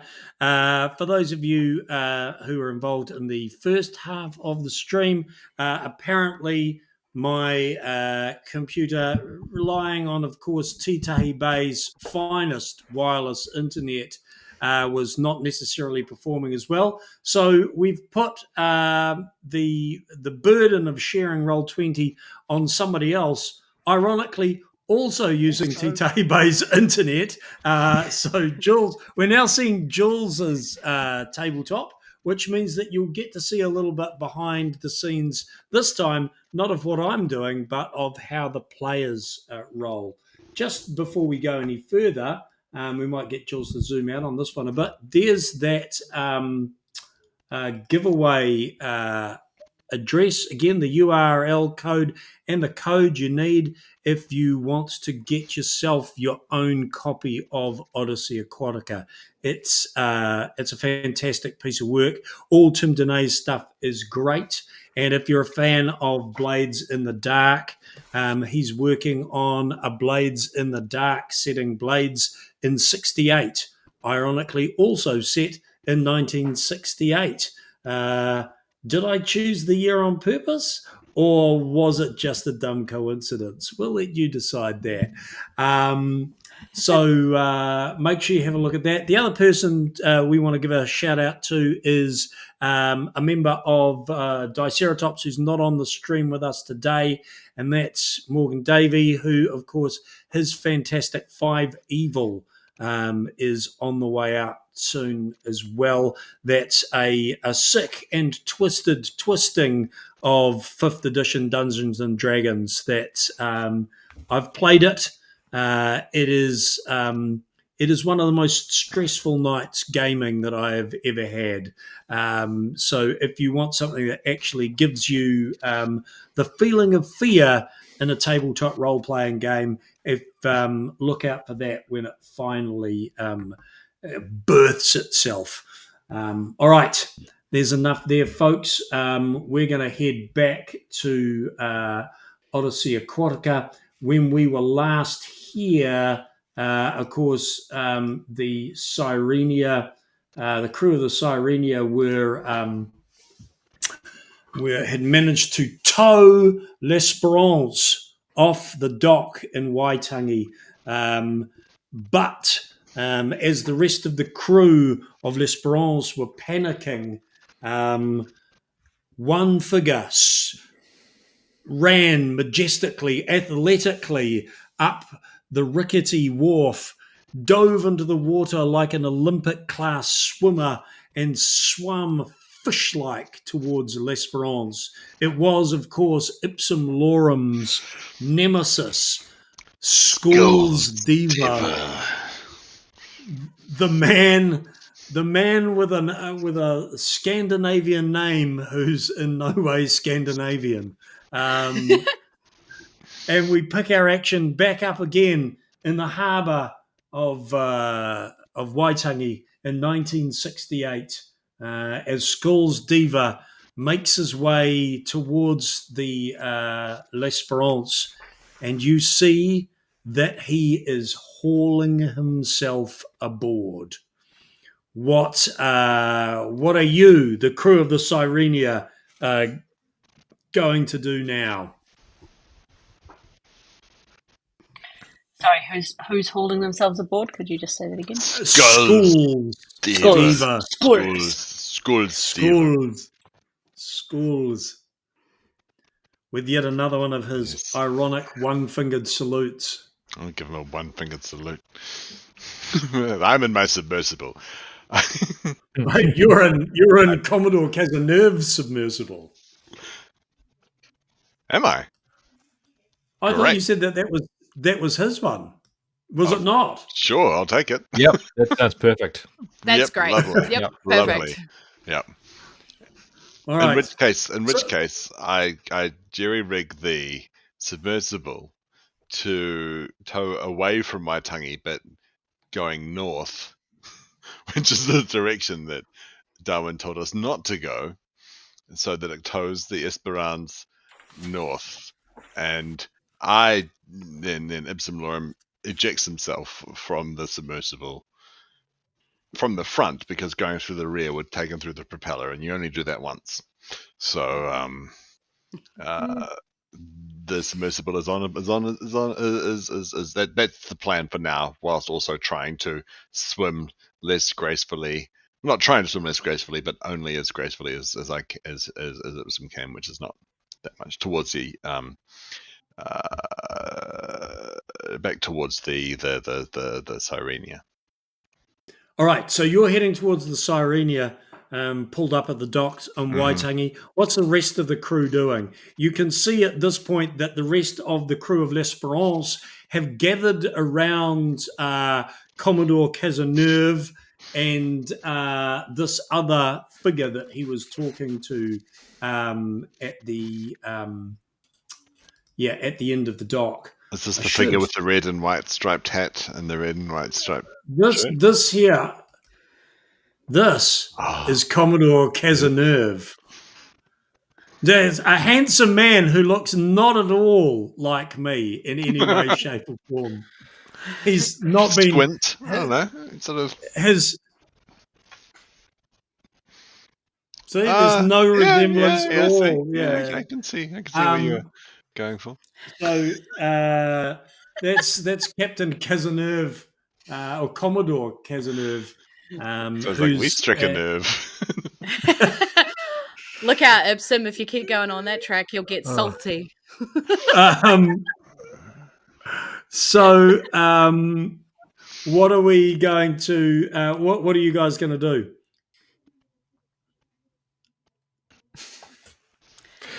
Well, we need to find Wally, right? So let's are we assuming that this other guy he's been talking to is Wally? That's why I asked about his clothing. Is it red and white? But they don't know about Wally, right? The other guy, no. The other guy is not wearing. He's not wearing the tricolor uniform. He's wearing a grubby sort of outdoor jacket, dirty jeans. Just looking generally a bit scruffy and downtrodden, to be honest. Did we get any maps or information off the when we did Le Sabotage? Did we get any good info? Yes. Ipsum Lorem did steal it. Maps. Yeah. Mm-hmm. No. But because you jettisoned yourself into the water, they are all absolutely soaking wet. Yes, but I would like to add, and not through the magic of role-playing, but I would like to add that I have the precision ability, which means that I probably would have at least seen which maps were important as I grabbed them to get an idea. And as I figured none of them were pointing us north at the very least. All right. Shall we go? Sure. Try and talk? Yeah, I don't really know where Colsme is right now, because Colsme was last seen being dragged by a dolphin to some unknown destination. So back to the Sirenia. Oh, so okay, back to the Sirenia. Okay. Is it just Shreve and Luna on the dock? Yes, it does. Okay. It looks like that. Yeah. How's your French, Shreve? Shreve, do you speak French? Yes, hello. No. Okay. Depressingly monolingual. Perfect. Barely speaks English. You would ask Colsme, but right now, every now and then, there's a dolphin that comes up out of the ocean going, and she's just like, singing back down into the ocean. This is just going on in the background. So Shreve, with a glass of wine clutched in her hand, Shreve goes, just sort of yells vaguely in the direction of this other dude, goes, "Hey, Wally!"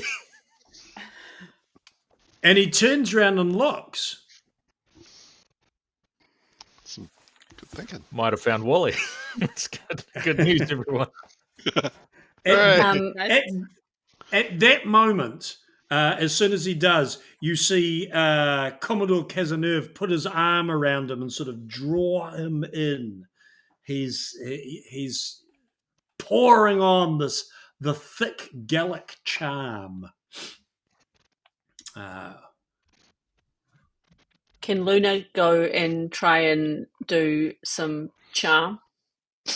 Yes, you can. Rival charm? Yes, after being wrenched completely out of where I thought the adventure was going, we're back to a moment that I'd actually put some thought into. Yes, you can. It's going to be a subtlety test. This is why you love us, Greg. This is why you love us. The only reason. Against Finally said it. Against the majesty that is Commodore Reynald Cazeneuve. This time, for Commodore Cazeneuve, in this test of subtlety, I will use his ability as a rival captain, but I will also use, because he has two other abilities that I think would be perfect for this. One is he's elegant. Just think about the way that beret perched on his head, everybody, in that picture that you saw. And not only that, but there was another ability that he had that I gave him that I didn't realize would come in. He's theatrical. So, Yes. this will All I'm be a hearing is test. he's French. Yeah, pretty much. So I'm going to make my roll. Do you reckon someone like Wally's going to be impressed by this theatrical French winker? I don't reckon. Well, he's dirty and downtrodden, you know? We shall see. I will roll for that. And here we go. It's a subtlety test. And there you go. 8. It is an 8. Wally may not be that impressed. How are you going to how's this going to go? Who's going to take part? So, Shreve, will you be? Oh, Luna, you're definitely involved. So, what dice are going to make up your pool? Okay, so I'm using my my research area to teamwork and communication during crisis. I'm going to add the domain of warmth. Okay, so you'll be marking a pressure for that. Yes, and I will. That's all. That's what I'll do.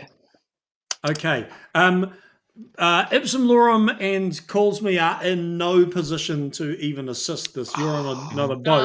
But I don't know. Fair. Shreve could either take part or assist.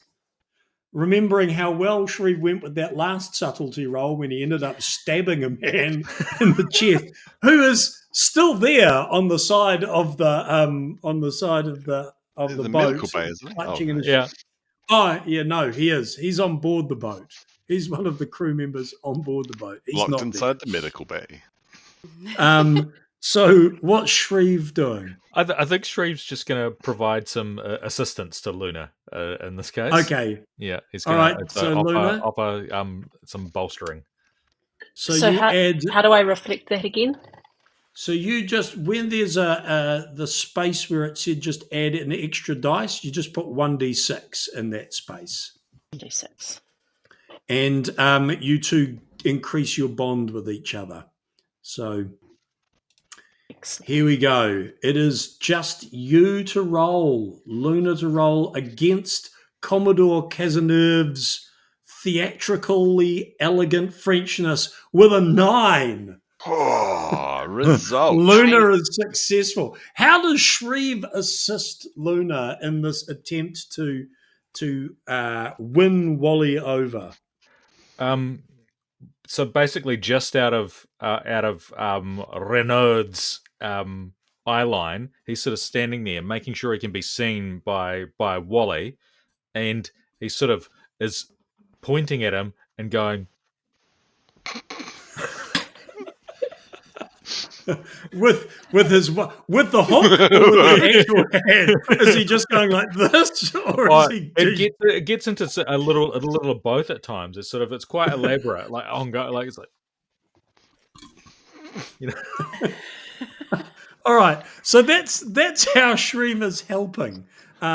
Nothing, ladies and gentlemen, but the classiest of live stream actual play stuff from Diceratops here. The most sophisticated you'll see all of this 7 days of streaming. Luna. So I'm trying to win over Wally, not the Commodore. Is that correct? You're competing against the Commodore. I'm competing against the Commodore. Yeah. To try and charm Wally away from his theatrical French clutches. I kind of shamble up the dock with a sort of sway to my step. And I lurch into the area. And I say, Wally, do you like the moon? Have you ever seen the moon on a cool night? Is there anywhere good around this island where I could get maybe the best view of the moon? And I also just what else do I do? That's pretty much it. And I look him straight in the eye and ask if he knows a good spot to see the moon. And I say, these French fucks have done enough damage to the Pacific. I think you'd agree. Would you not, Wally? Just wait. Wally looks at you and he shakes off Commodore Cazeneuve, who's Sacre bleu, le plume de mouton est dans la table, je suis le grand fromage, and various other random phrases in vaguely racist French that I can shout. As Wally comes towards you, and you can see it hits you before he gets you. Wally smells even more strongly of booze than Calls Me does. He's quite drunk, and he looks at you and he goes, I try to look at the moon sometimes when I'm trying to pull my thoughts together, but then it reminds me of the thing I saw in the hole. And he sort of collapses against you, and I prop him up. And he's sort of, his head is on your shoulder, and you feel like he might be just sort of vaguely sobbing as he goes, bright as the moon, Te Feki.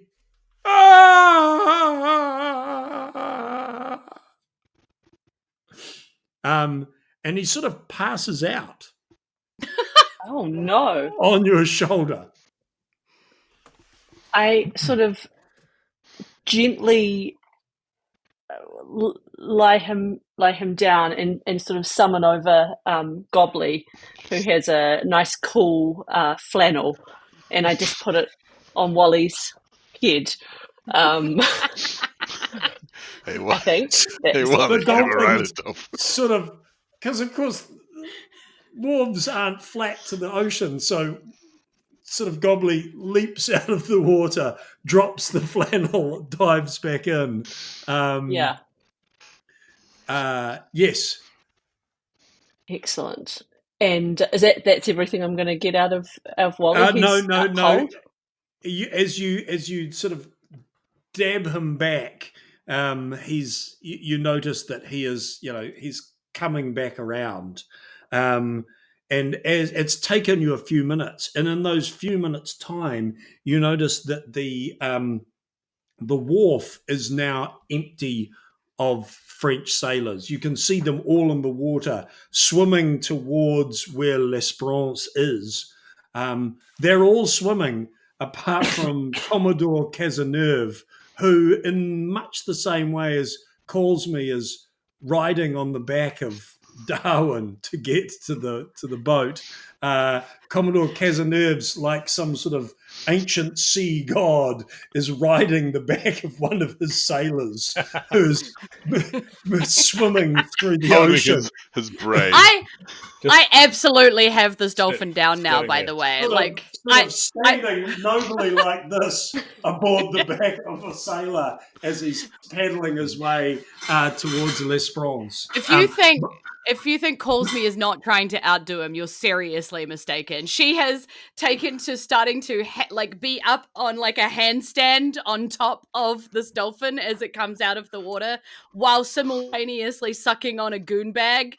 And if you think the dolphin's not also sucking on a goon bag, you'd be wrong. It definitely is. This is how she's tamed the dolphin.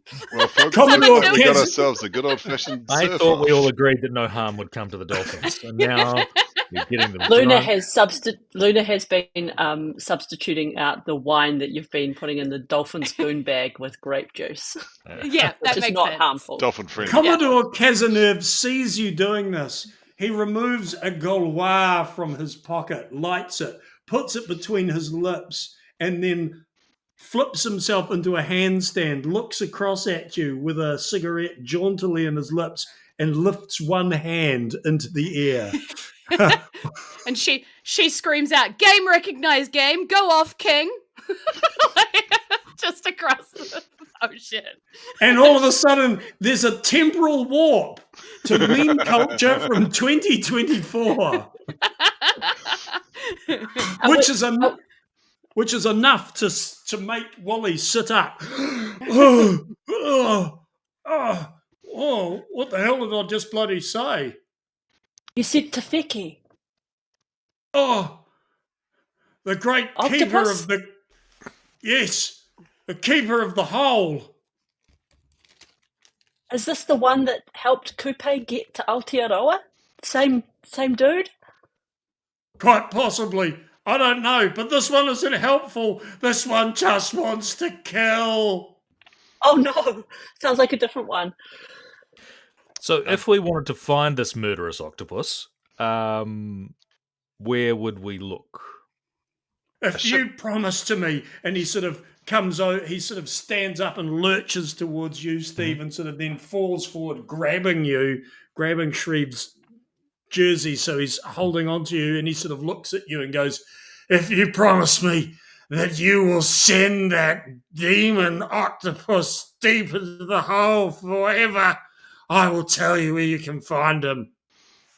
I swear on my remaining hand, I'll kill that octopus for you. A ship pulls up to the harbour. It's the Sirenia, and he's honked. The horn from the ship echoes across the bay. I think we need to go and find ourselves a hole. And brings just to allow the crew to get back on the ship. Not get in, losers. We're going to dive in. Yeah. So Calls Me, flips onto the ship and goes, all right, it sounds like it's time to get cracking. Right? Like, am I right? Oh, here we go. Are we taking Wally with us? Shall I prop? I'm going to prop we're taking Wally up. Wally with us. We can't. He's too important to leave behind. Yeah. All right. So you're bringing Wally on board the Sirenia. Where are you leaving Wally? Where on that noble vessel will you be leaving? Leaving him? I think definitely the dojo. I think that's the first room it's the first room that Ipsum Lorem shows any visitor to the ship. Any visitor lucky enough to be on the ship is earned the right to visit the dojo. All right. So you lead him past the dolphin tank, and where Darwin has reverse loaded himself again for the afternoon's exploration as you head off into the waters, which are much calmer now around the Chathams. You can see that slowly all of the sailors are making their way towards the boat, and as they get towards the boat, like ants, trying to cross an obstacle, they slowly stack themselves up to the point where Commodore Cazeneuve can just climb them stately like a staircase to the top, where Skull's diva reaches out and in a sort of a warrior grip hauls them manfully on board the deck into an embrace that is is deeply platonic and deeply masculine. But and just by as then, that happens, there is a minor gush of water comes out from in front of the Esperance or behind the Esperance as a submersible had been exploded. And Ipsum Lorem says under his breath, "It's a nice submersible you have there. Shame something had to happen to it." And turned around and went back to his steering room. Steering room? Steering room. Yeah, that was intelligence that's on that impressive. tongue. You Yeah. actually blew it up. I mean, I was just thinking of leaving a fart in there and sealing the hatch, but No, it is blown up. Mm-hmm. So My practical knowledge of submersibles, I knew exactly what to do. Causes it to blow up. All right. So you are chugging away out to sea. Wally is leading you to a point. He's making very little constant coherent sense, as he still seems to be incredibly drunk. But you are able to piece together a story of him trying to dive to find this missing vessel, this treasure ship, the Marigold, finally locating it on the edge of the Chatham Hole. But when he goes down there, to be confronted by this enormous pale octopus, Tefeki, who destroyed his submersible, and he was only able to make it out alive by the very barest of margins. About an hour into the journey, you see a small dot on the horizon sparkling in a way that only something made in France could, sparkling with a certain elan. It is L'Espérance at full sail, cutting through the water like a dolphin fired from a French torpedo. If it's not from the Champagne region, it's just sparkling L'Espérance. And as the Champagne region is entirely landlocked, then therefore it must be. So, ironically, terrible shipbuilders. L'Espérance making its way through the sea towards you. You guys, it's sort of getting neck and neck. This one moment you seem to be miles ahead. The next minute you look down and you can see that L'Espérance is almost right on you. They're trailing you at the moment. Unless you can find a way to lose them or shake them off or fool them in some way, they're going to be at the same spot as you. Okay, crew, I have an idea. Hey, Captain. Yep. Right. So we all get into the submarine. We set the name of our ship to The Serenia. We set the Serenia to sail, to keep sailing. Oh, Meanwhile, you really love this ship. I love the ship so much. It's just emotion when I think of her. We set the Serenia to sail. Motion of the ocean. Exactly. And then, but we are taking the submersible to the Chatham Hole. And I shall. There are yes. Gobley and Darwin at this point accompanying us. Good. Oh, Darwin is in the dolphin tank where he spends most of his time. We've never really ascertained where Gobbly spends most There are of their two time. dolphin tubes, but they both lead to like a like an aquarium type. Some sort But of communal. Yeah. Yeah, with dolphin bunk beds. But I think there's a dolphin hierarchy between fully actualized dolphins and those on the journey. It's kind of like a Schrodinger's dolphin situation where if you can't observe Gobbly, then he could be literally anywhere until and observed. therefore everywhere. Mhm. Yeah. Yeah. He's the quantum state. Yeah, transdimensional dolphin.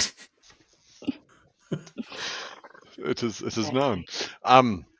So we'll set the Serenia on a course, and lure the Esperanza away, while our submersible, nobly escorted by Darwin and Gobbly, head towards the Chatham Hull with Wally as well to sort of provide tactical guidance and expertise. But Luna, I know you do brilliant with communicating with the dolphins. Thank you. Can you learn octopus? Yes. Good. Yes, I think so, because there's a good reason for it, but I'm not going to tell you what it is. I'm sure that when the time is right, we will discover it We're, together. Was it traumatic? Yeah. It's to do with the moon. Yeah. Right. Yeah. Yeah. How is Luna going to be teaching themselves octopus while we're going? Everyone knows that there are 8 legs on an octopus, right? Mm-hmm. And Fact. there are, if you look at the tree of languages, there are 8 branches. And each of the branches represents kind of a different leg of the octopus. So in many ways, Te Wheke is the sort of original language. As someone who's an expert in teamwork and communication during crisis, this is something that we learn at teamwork and communication school, that the root language is Te Wheke. So this isn't going to be easy, but if anyone can do it, it's Luna. Yeah. Also, thank you. from what I understand, don't you already know squid? They're sort of related. It's like Spanish Portuguese kind of. Yeah, vibes. precisely. Yeah. Precisely. Yeah, it's just two bits harder. Yeah. All right. Well. Holy shit. Okay. So Is this a Greg? I'm going to buy that. I'm buying it. That's a buy from me. I will absolutely accept that. If required, you will be able to speak. Oh, really? Because I was almost putting. Well, I'd like to see it. If I'd like to see it be attempted, if nothing else. 100%. If you're going to want to communicate with Te Wheke, we're going to need to see this happen visually. But we are a little way from that. You are now on the submersible. Does the submersible have a name? Yes. Of course it does. The Selenia. The Selenia. Mm-hmm. All right, there it is. Because it's leaner than the... Hang on. Just checking before we get in this. Was it made by a billionaire?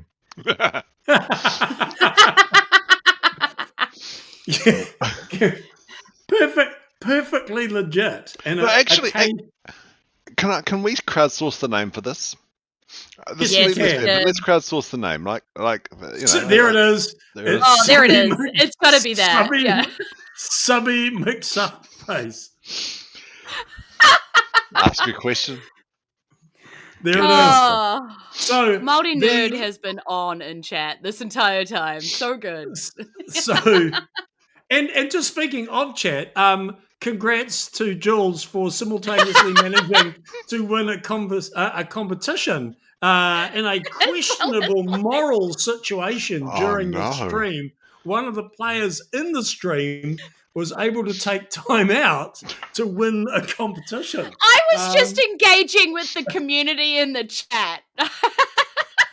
Sure. Okay, no, there's nothing at all. Also, it's Monster of the Week. Please don't take this from me. I love Monster of the Week. It's fine. Anyway. So you are in Subby McSubface beneath the depths of the water. We come now, ladies and gentlemen, to part of the game, the Paragon system game that we never managed to make it to last year's Deathmatch Island. We are now in uncharted territory for those of you who have never played Paragon system. Right now, we are into the final game, the end game. So you guys are in now the first, or the conflict of it all. You are now descending in Subby McSubface to the Chatham Hole to see what you can find there. I'm going down. I think part of the conditions of corporate sponsorship was that Power Rubber got to run a competition for naming the submersible. This is what Yeah. It used to have a Really, we were lucky it wasn't called Thongy McThongface. Wow, we had subs, and we also needed a dom. So, I bet Greg is wishing we had subs. You're so right. Subs and a dom. Well, yeah. Someone in chat did say if we win, we can rename it Toppy, and that also seems right. Yeah. So you are heading down to the Chatham Hole. This, ladies and gentlemen, is part where I'm going to give you. There will be a challenge here. In this challenge, each individual player gets to decide what skill they will employ. So I'll make a roll, and then you guys will get to decide what skill you want to roll in the test. The person who wins this challenge gets themselves a bonus 1d10 for any of the remaining challenges in the show. You can use that at any time you like. So every time, or just once? Just the once. So for this, you are going down into the Chatham Hole. This is a challenge, you versus the Chatham Hole. And because I know, I'm going to say it as many times as I can because I know the chat loves it when I do. This, again, this is both challenging and a red alert. So if you lose one of your items of gear. And to take part in this challenge, you must mark a point of pressure. All right. So we're going to use the alert zone. When you get to the alert zone, all right. So you are in the alert zone, are you, Luna? No, not yet. When you get to the alert zone, that's okay. But then the next time you go somewhere to the next level, you're in barotrauma. You cannot heal that. In between adventures, not that that matters for this particular one shot, but in between adventures, you can wipe your pressure back, but you can never escape barotrauma. However, when you get to that first point of barotrauma, you get one of the boons, which is below on your character sheet. You can actually improve yourself a little bit. So pressure allows you to raise one of the dice on your character sheet. Pressure so makes it's not diamonds. all. That's exactly right. So it's not all bad, but it's not all great either. The dice that we're using, it's a D10 for the Chatham Hole because it's an underwater trench. It's pitch black darkness for a D8. And I'm going to raise the strife level now to +6. So I'm going to be rolling a D10, a D8. We'll be taking the highest one out of that, and then we'll be adding 6 to it. All right, folks. Here is the challenge that you will face as you dive down into the depths of the Chatham Hole in Subby McSubface. You can choose whatever contest you want to take. It is an 11. All right, so we'll go around for each of you. You can choose your skill and anything else per normal. You're not actually limited to curiosity as your main skill. So who's going to contribute to this challenge to get to the bottom of the Chatham Hole first? Who's going to be the first person? I think Ipsum Lorem is the captain, as leading this ragtag bunch of misfits into the depths of the Chatham Sea. We'll lead off with he wants to do this. He needs to do this. He needs to beat Skull's Diva. He's determined, very determined, and so he's going to be using that as his main. And are there other dice as well, or just skill versus skill? No, so it's determination. You'll be able to add. You can add any of your other dice as per usual. So you can add your research area. Great. You can add. We are in a submersible. So and remember, you have to mark a point of pressure to enter. Got it. So definitely the practical applications of submersible vehicles. This is right up. This is exactly where he lives. This is Ipsum Lorem and is the happiest place he has found. So he's going to be using his research in here. And I think also, given that we have the direction of where we're going, that precision is going to use maps and charts, but the directions and the GPS, well, not GPS because it doesn't exist yet, but the location of the hole is going to be important to understand where we go. So I'm taking that information from Wally and I'm rolling with it. All right, that's what you're going to do. What's Callsme? How's Callsme taking part in this dive? I'm going down too. I'm going down with my gear in hand. So she's doing subtlety for her role. She's going to be using her research. She's going to be adding more pressure on herself by also using warmth. She is going to be calling on. How many bonds can you call on at a time? Can you call on every one? No, okay, you can call on a bond. Yep. Okay, so she's going to call on a bond. She's going to say that she's going to call on. Who probably would she make the most sense with? I guess the captain. Right. Because she feels like they're both pretty determined to explore down here, so it's like a joint determination thing. She has her emergency gear on her also. All right, so you're taking the full lot, including a plus 1d4 that you can add for your emergency gear. All right. It feels like this is the time to do everything I can. Yeah. Also in the sub is Luna. Luna, will you be? How are you going to be facing, or what are you going to be doing as part of this challenge to reach the sub? Are we? Can I just clarify? Are we expecting? Are we just trying to find the hole, or are we trying to? No, you are diving down to the marigold. You're trying to get down to the marigold. You haven't seen Tefeki yet. He may not be real. I mean, Wally might be Tefeki.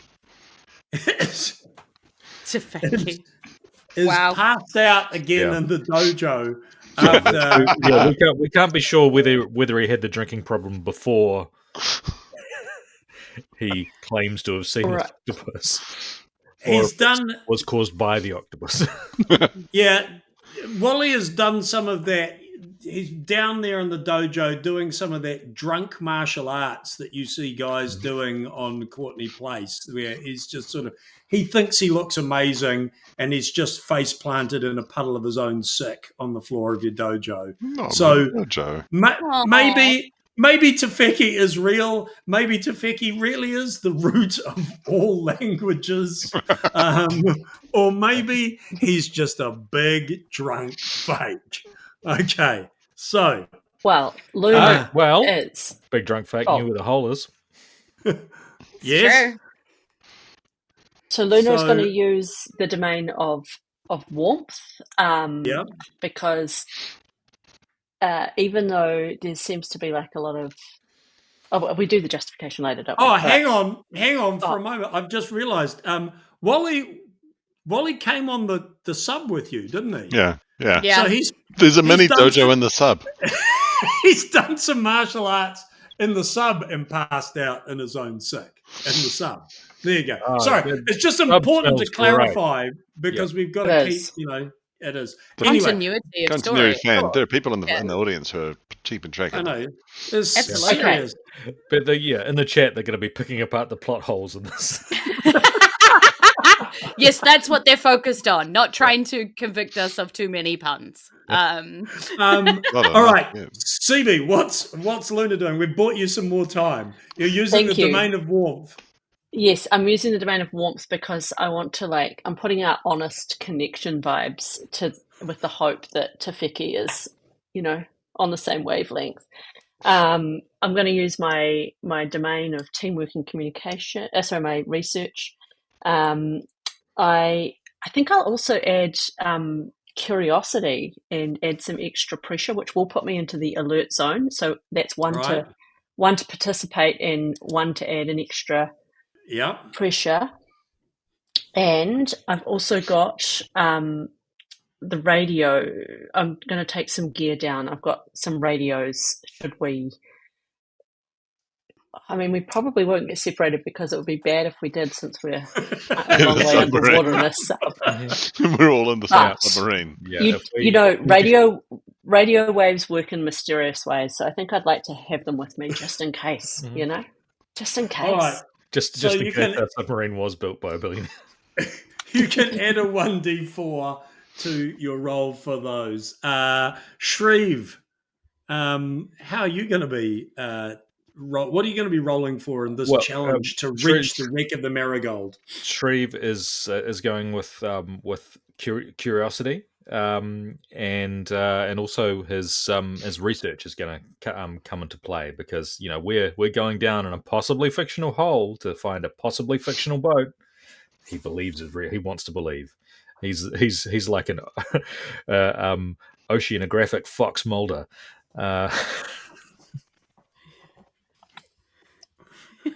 Yeah, constantly eating sunflower seeds. Hints of a porn addiction.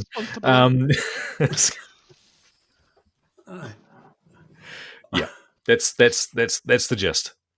All right, so here we go. We will get you all to make your rolls now. Remember that you are trying to beat an 11. Oh, Ipsum Lorem with the worst roll of the night. There it is. How? I did so many times. And Luna fails. Wow, apologies. I loaded it all up. We get to watch Jules build her dice pool for Calls Me. Yeah, because I didn't want to crowd the screen before, so I thought I would wait so that we can add my research on. Yes, I'm adding warmth in. Yes, I was adding a D6 in there, and then I was submitting that, and then I was using one piece of gear, and there we go. There's me. It's and I also a fail. Also a fail. Wow, I tried, guys. I really tried.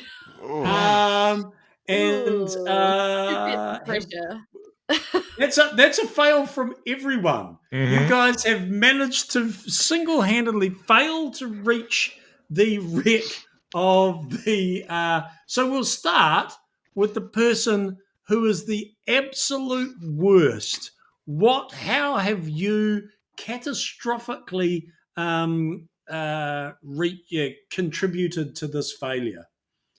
So Ipsum Lorem was feeling very good about himself after the incredibly successful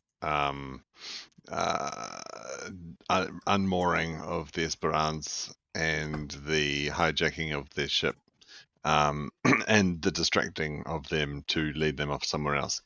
The French, I mean. And so I think when getting the location details from Wally, that confidence was clouding. We only half heard the directions and the effort. So determination was turned into stubbornness, and he just wanted to get in there and get in the sub, and he knew exactly what he was doing, and put all the coordinates wrong, dived a little bit early, moved the ship around a little bit too jerkily, and steered us off course. All right, you're off course. Next, you're all tied. Oh, so give yourself 1 point of glory, but also give yourself a point of pressure. Uh-oh. I'm into the barrel trauma. Well, we'll save Luna till last because Luna has the most terrible consequences. Let's go for Shreve. I'm not sure. Has Shreve succeeded in any checks tonight? Yes. Oh, Maybe? okay, good. I don't know. One. No, possibly not. No. No. Shreve, he prefers physical dice, but here we are. Okay, Shreve. What Shreve was sort of relying on, and this is he is, as you know, has been deeply researching Atlantis and other strange topics for quite some time. So what he's kind of banking on is that if you get down far enough, because as you know, the residents of Atlantis, an undersea city, they all communicated telepathically. And so he assumed that if you got close enough down, like far enough down below the ocean, that you get close enough to the people who only speak telepathically, he'd pick up some telepathic vibes and know which way to go. Didn't pick them up. Not deep enough. Yeah.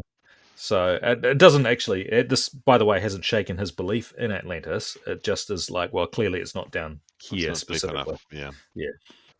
All right. Give yourself 1 point of glory, but also 1 point of pressure. Mm-hmm. Calls me. What does failure look like for you? Yeah. So I guess, when we're thinking about like subtlety, she was trying to be clever in terms of how she was approaching this point. And then she was also trying to be like really excited and warm about like this particular thing that they were approaching. So, and she's like, I've actually heard of Tefeki, not like, I didn't realize Tefeki was like real, but like, have you guys heard that like Tefeki is like a whole system of like a way of thinking about your health? And she starts talking about like a very holistic view of, the health system and how it's all, which is also real, by the way. So we're learning things while we're here. But yes, and so she like talks about that quite excitedly. And then she pulls out her emergency supplies, which of course has health, like first aid kits in it. But as she's pulling out first aid kits to talk about health as a concept and how it's sometimes mental and it's sometimes physical and it's all these things, she yanks out her first aid, like, well, as part of her survival kit, she yanks out this first aid kit and doesn't realize she's lit the flare as she's pulling that out to talk excitedly about that. And she looks down into like her fanny pack of like survival gear and goes, oh, that's probably not good. As the flare sort of explodes into the cavern, just lighting up the entire, bouncing around everywhere and going crazy in the middle of this thing. So does it land in the pile of old sick? She was trying to enlighten people, but that's not what she just lit people. All right. Can I just also add that that's probably didn't help my steering? No, it 100% did not. So now, CB, before you tell us what went down for Luna. You have the option of not going into barotrauma if you want. You can spend one of your bonds to have one of the other crew members take the pressure on your behalf. As in, but would that send them into barotrauma? Not It might, necessarily. not Right. necessarily. And I wouldn't know. No. So you Okay. can choose to spend a bond with somebody to have them take the hit for you, or you can just take the hit. You know what? I think Luna's just going to take the hit. They've taken a lot of hits in their time. What's one more? The trauma has been building for years. And so what has caused this damage to Luna? Which aspect Historically? No, what's going on in Subby McSubface that's really just pushed you over the edge? Oh yeah. Okay, so Luna was putting out extremely warm vibes to hopefully kind of build a positive atmosphere. But things got quite stressful as everything started going wrong, and it did not work. All of their teamwork and communication skills have not come to play. The curiosity that they've been thinking and wondering about what's down here, and it just triggers how, as with above, so too below. They had been, in the same way that the trauma of not being able to reach the moon, they realize it's all playing out again in the one place they thought that they would be able to succeed, underneath the sea.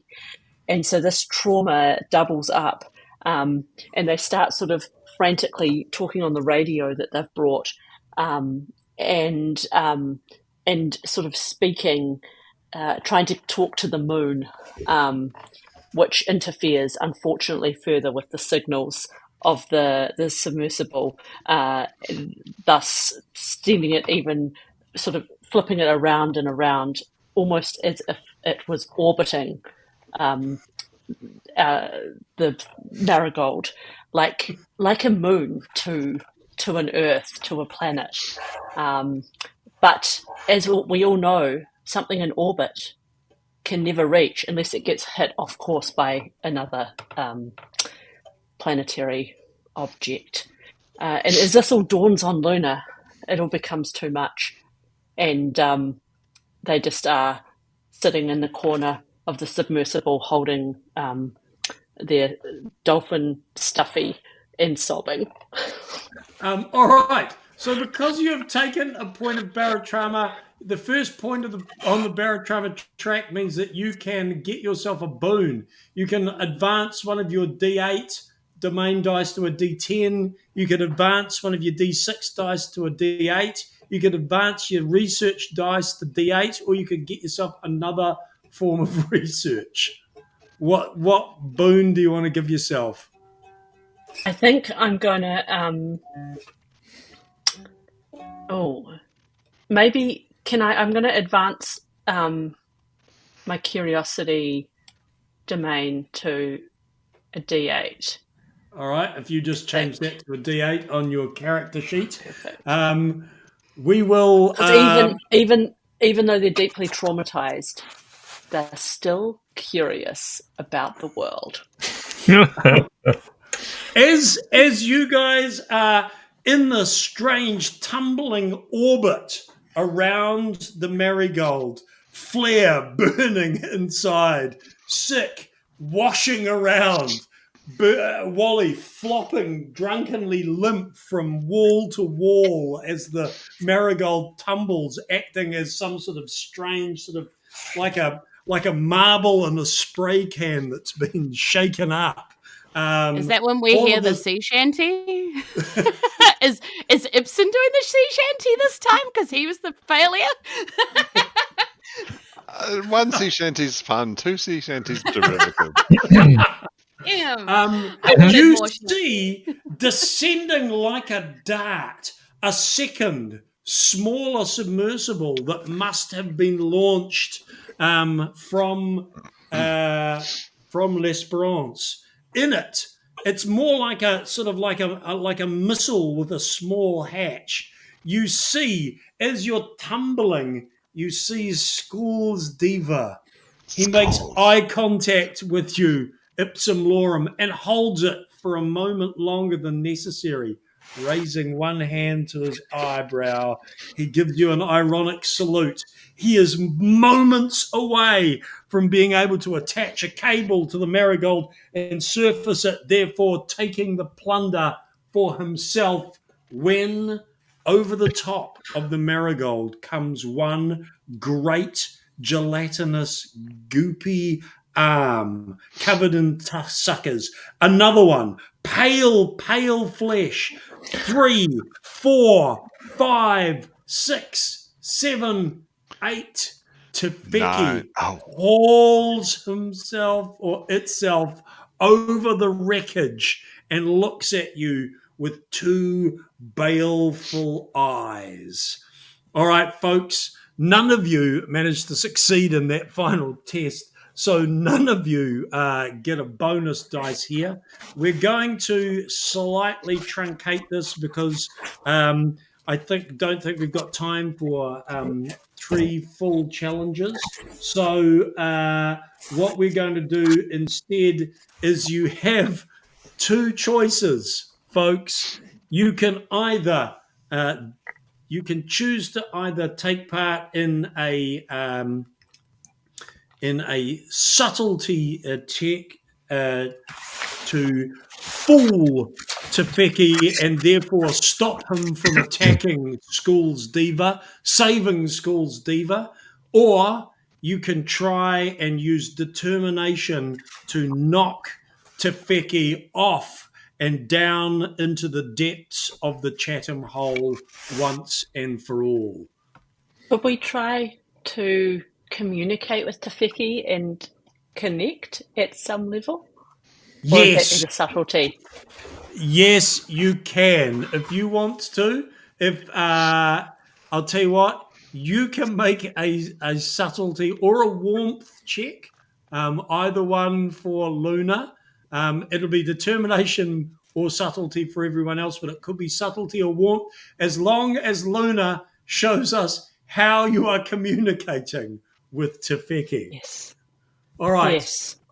I'm going to bring Tefeki up, and we'll roll the dice for Tefeki. Is this a yes/no situation, or is it good? It's a dance-off. This is the dance-off. I've just suddenly realized that if you're communicating with Tefeki like that, then I fucking have to communicate back. Oh, no, we all realized that, Greg. Don't worry. No, we knew. I didn't. Yeah. Did you know that he communicates in the form of sea shanties? It's a rhythmic sea shanty. It's more like a sea shanty dance. Well, sea disco. If you play the music. All right, so we will be using Tefeki. His dice pool will be, he's a giant octopus. That will be a D10. It's also an amber alert.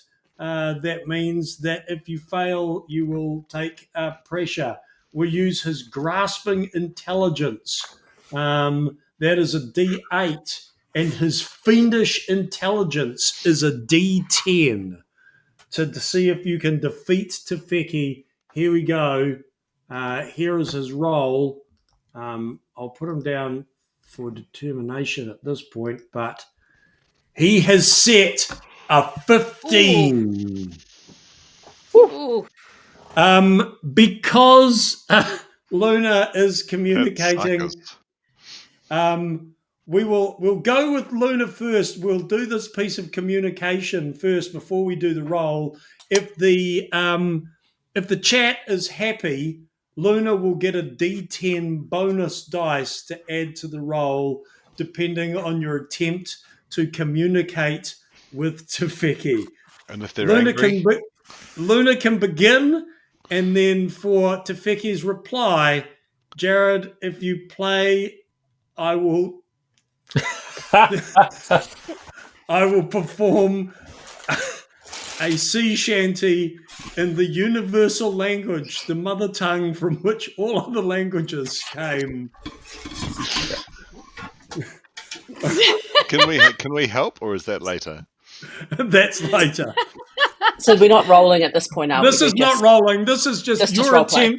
attempt to convince the chat that you deserve a D10 on the basis of your attempts I to am communicate. maximizing the screen. All right. I think we all know that Tafeki, as the meta language, the tree, the branch. If we all know that octopods communicate through visual signals, posture adjustments. Some may say that communication of the body language, is the most universal language. And of course, all language derives from body language.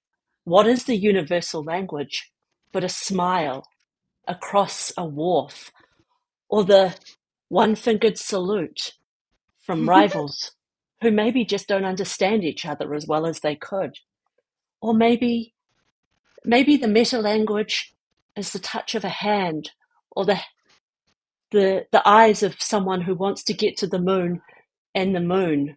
Or maybe the meta language is a soft hand on a dolphin friend that is here but also everywhere in the quantum state. And with that, Luna communicates to Tafeki in an incredibly complex series that eventually just is a hand on the window of the submersible, trying to make contact in a cruel world above and below. I mean, that's great, but it seems to me that if you're going to communicate with an eight-legged creature, you should at least use 4 limbs. Damn you, Stephen Youngblood. All right. So, Tafeki responds in the tongue of his people. 4 limbs. It's like, gotta be half an octopus creature.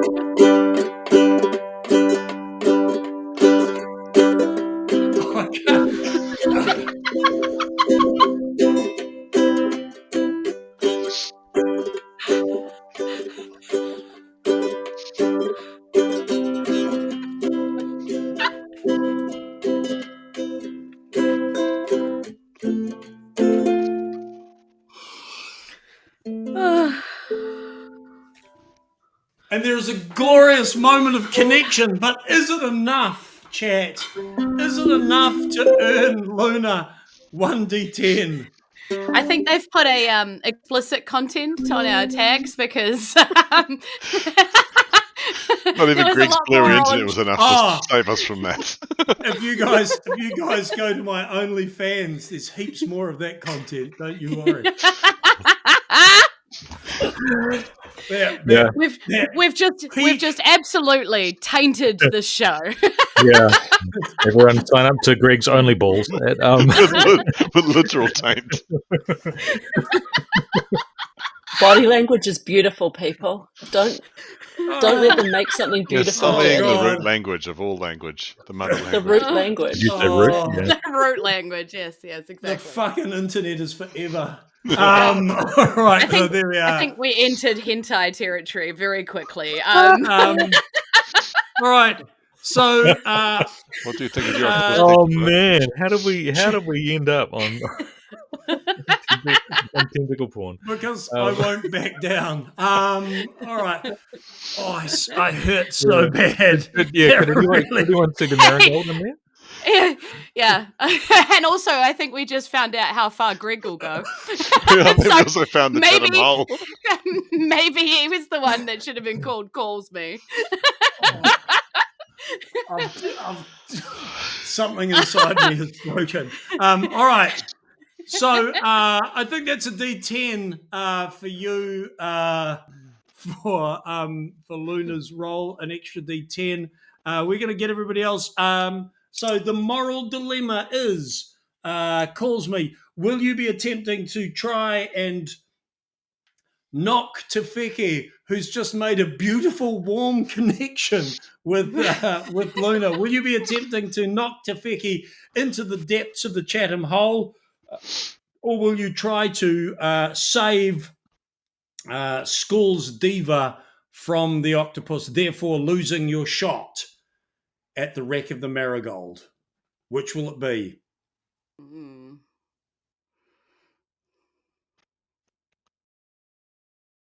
We're all still in the submarine, right? Yeah, You're all still in the submarine. We're gonna knock this octopus in the hole. There's the choice. Shreve Buscemi's made the choice. So Yep. Jared's made the choice for Shreve while Jules is still thinking. Ipsum Lorem, what is it? Ipsum Save Lorem. a fellow explorer, or kill a giant one-off rare creature that is the root of all human language? Ipsum Lorem says, you're right, we've got to kill the octopus, but he knows that he has to save Skull's Diva. So who is Ipsum Lorem without Skull's Diva? Remember about the message of Tefeki and communication, Yes. and don't forget, Stephen. I mean, Ipsum. All right, Stephen. so it's one. But those It's we one only have two determination, choices, right? Dex. We're only allowed. Yeah, we're only allowed one two. determination, one subtlety. What will Calls Me be doing? But we don't have other choices, right? Like it's those two choices. No. Okay. It's Yeah, I mean, binary. obviously, the captain makes the call for the whole of us ultimately, but I think Calls Me would be on the side of not wanting to. She's like looked out the window and connected with this beautiful dance, and you know, her whole thing is about indigenous connection and how it crosses with Western, and she's like, we need to protect this beautiful thing, you know, like it must be protected at all costs, even my cost. You know, All that's right. what she's kind of saying. So it will be a subtlety check. All right. So we will now go. There will be a warmth or subtlety check from Luna. There will be determination checks from Shreve. There will be a subtlety check from both Calls Me and Ipsum Lorem. The person with the highest one will determine the final fate of tonight's expedition to the Chatham Hole. I'll get you to get your dice ready. We'll start with Shreve. What's going into your dice pool?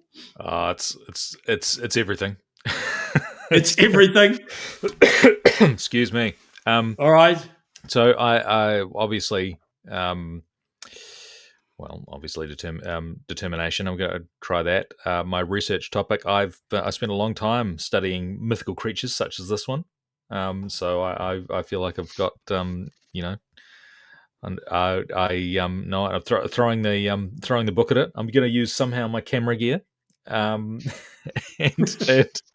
I'm going to throw in my curiosity there as well. All right. Lorem Ipsum, what's going into your dice pool? Oh well, it is. I'm starting with subtlety, as is the instruction, but I'm also going to use my practical applications of submersible vehicles because I'm in one, and this is the tool that I'm going to use to achieve our goals. And I know using my research of under pressure, how steering in difficult situations in the deep can save your life or kill you. I feel like that's going to be useful. I'm also going to use determination, so adding a pressure point to do that. All right. And I'm going to spend a bond, or you work with, or get support from Luna and her connection with the octopus to sort of understand his movements and what might actually help where to work within his movements and have the best chance of success. All right. I have no gear left. Okay, you have no gear left. Calls Me is using what? It'll be subtlety. What else is going on? Subtlety. I am definitely using my research. I am pretty determined about this, so I'm going to add the pressure on. I'm going to call on a bond with Shreve. Because I think that I can, try and talk to him as somebody who has studied creatures to try and swing him around my way, maybe, or something. And then I am going to use my last piece of gear, which is maps and stuff, somehow. All right. And Luna, you have a bonus 1d10. This is this is your attempt to connect with Te Wheke. So I'm going to use my domain of warmth. I'll do that in a second. Warmth. I'm going to use my research of teamwork and communication during crisis, because what is this if not a crisis and a team? And communication is key, obviously, language. I'm going to add a bonus of curiosity, because this is incredibly... I'm just so curious about everything. I have one piece of gear left, which is intuition marine friend. So I suspect that's probably Gobbly, who will be where is needed. I've got my extra D10, and can I call on a bond as well, or is that you just can? Yeah. This is why not? You need all the help you can get at this point. Can I? Maybe Captain, you calling on a bond from me, and I'm going to connect back with you. Yeah. Mutual bonding. Mm-hmm. All right. Which is a little bit like what happened with the octopus, but anyway. All right. A little bit. All right. Here we go, folks. 15 is the target to beat. Mm-hmm. Go for it. You've built your pools. It's time to roll. Ipsum Lorem, no good. Can you? So where do I add my D10? There'll be a box. Yep. So I just go 1d10 and then plus for the bond. What's the bond? Sorry. The bond will be 1d6. I didn't use the bond. Oh well, too late. Sorry, I'm taking ages. If Shreve is the only person who prevails, Te Wheke is going down. And then, sorry, what's the D4 for the gear, right? So that's right. Oh! Calls me. Luna prevails, and Luna has the best result, ladies and gentlemen. We will close because we're running just out of time now. We will not worry about the other efforts that everybody else has made. You can give yourselves, however, 15 glory, any of you who succeeded. But Luna, CB, take us out and describe to us how Luna manages to befriend the mighty Te Wheke. So we've already connected, obviously, and it's teamwork is happening. I grab arms with the captain and we shake hands, and I say, "We've got this." And as I communicate with Te Wheke knows that that we that we need his help, and that we're not antagonistic towards him. And I send Gobbly out to go down to where who's the guy? Skulls is, and for a sort of dolphin Uber style situation, as Te Wheke lifts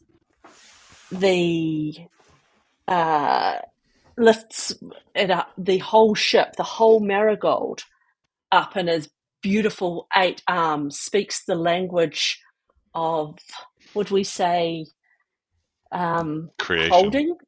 The language of creation, the language of holding and creation, and sort of scoops everything up. Exactly, Jules, that's precisely what's happening. And everything is kind of grabbed and held because communication is about holding each other and holding space. And space is held, time is held. The moon is in the exact right position that the tides are calmed, much like they were earlier.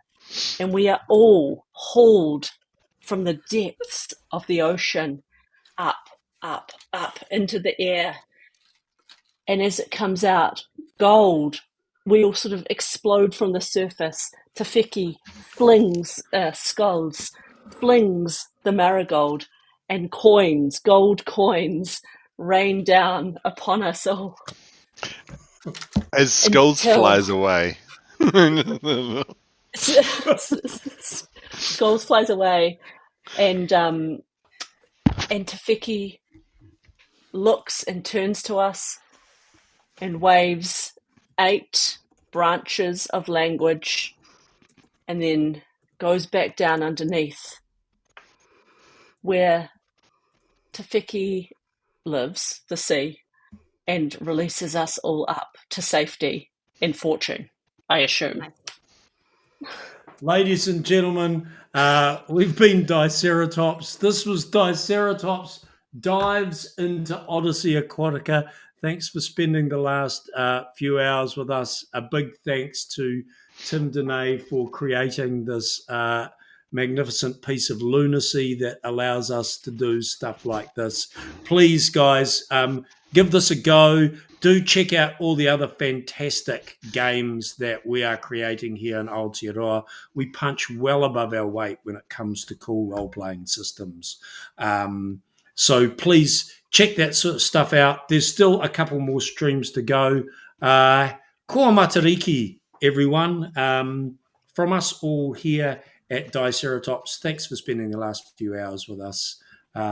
He konera.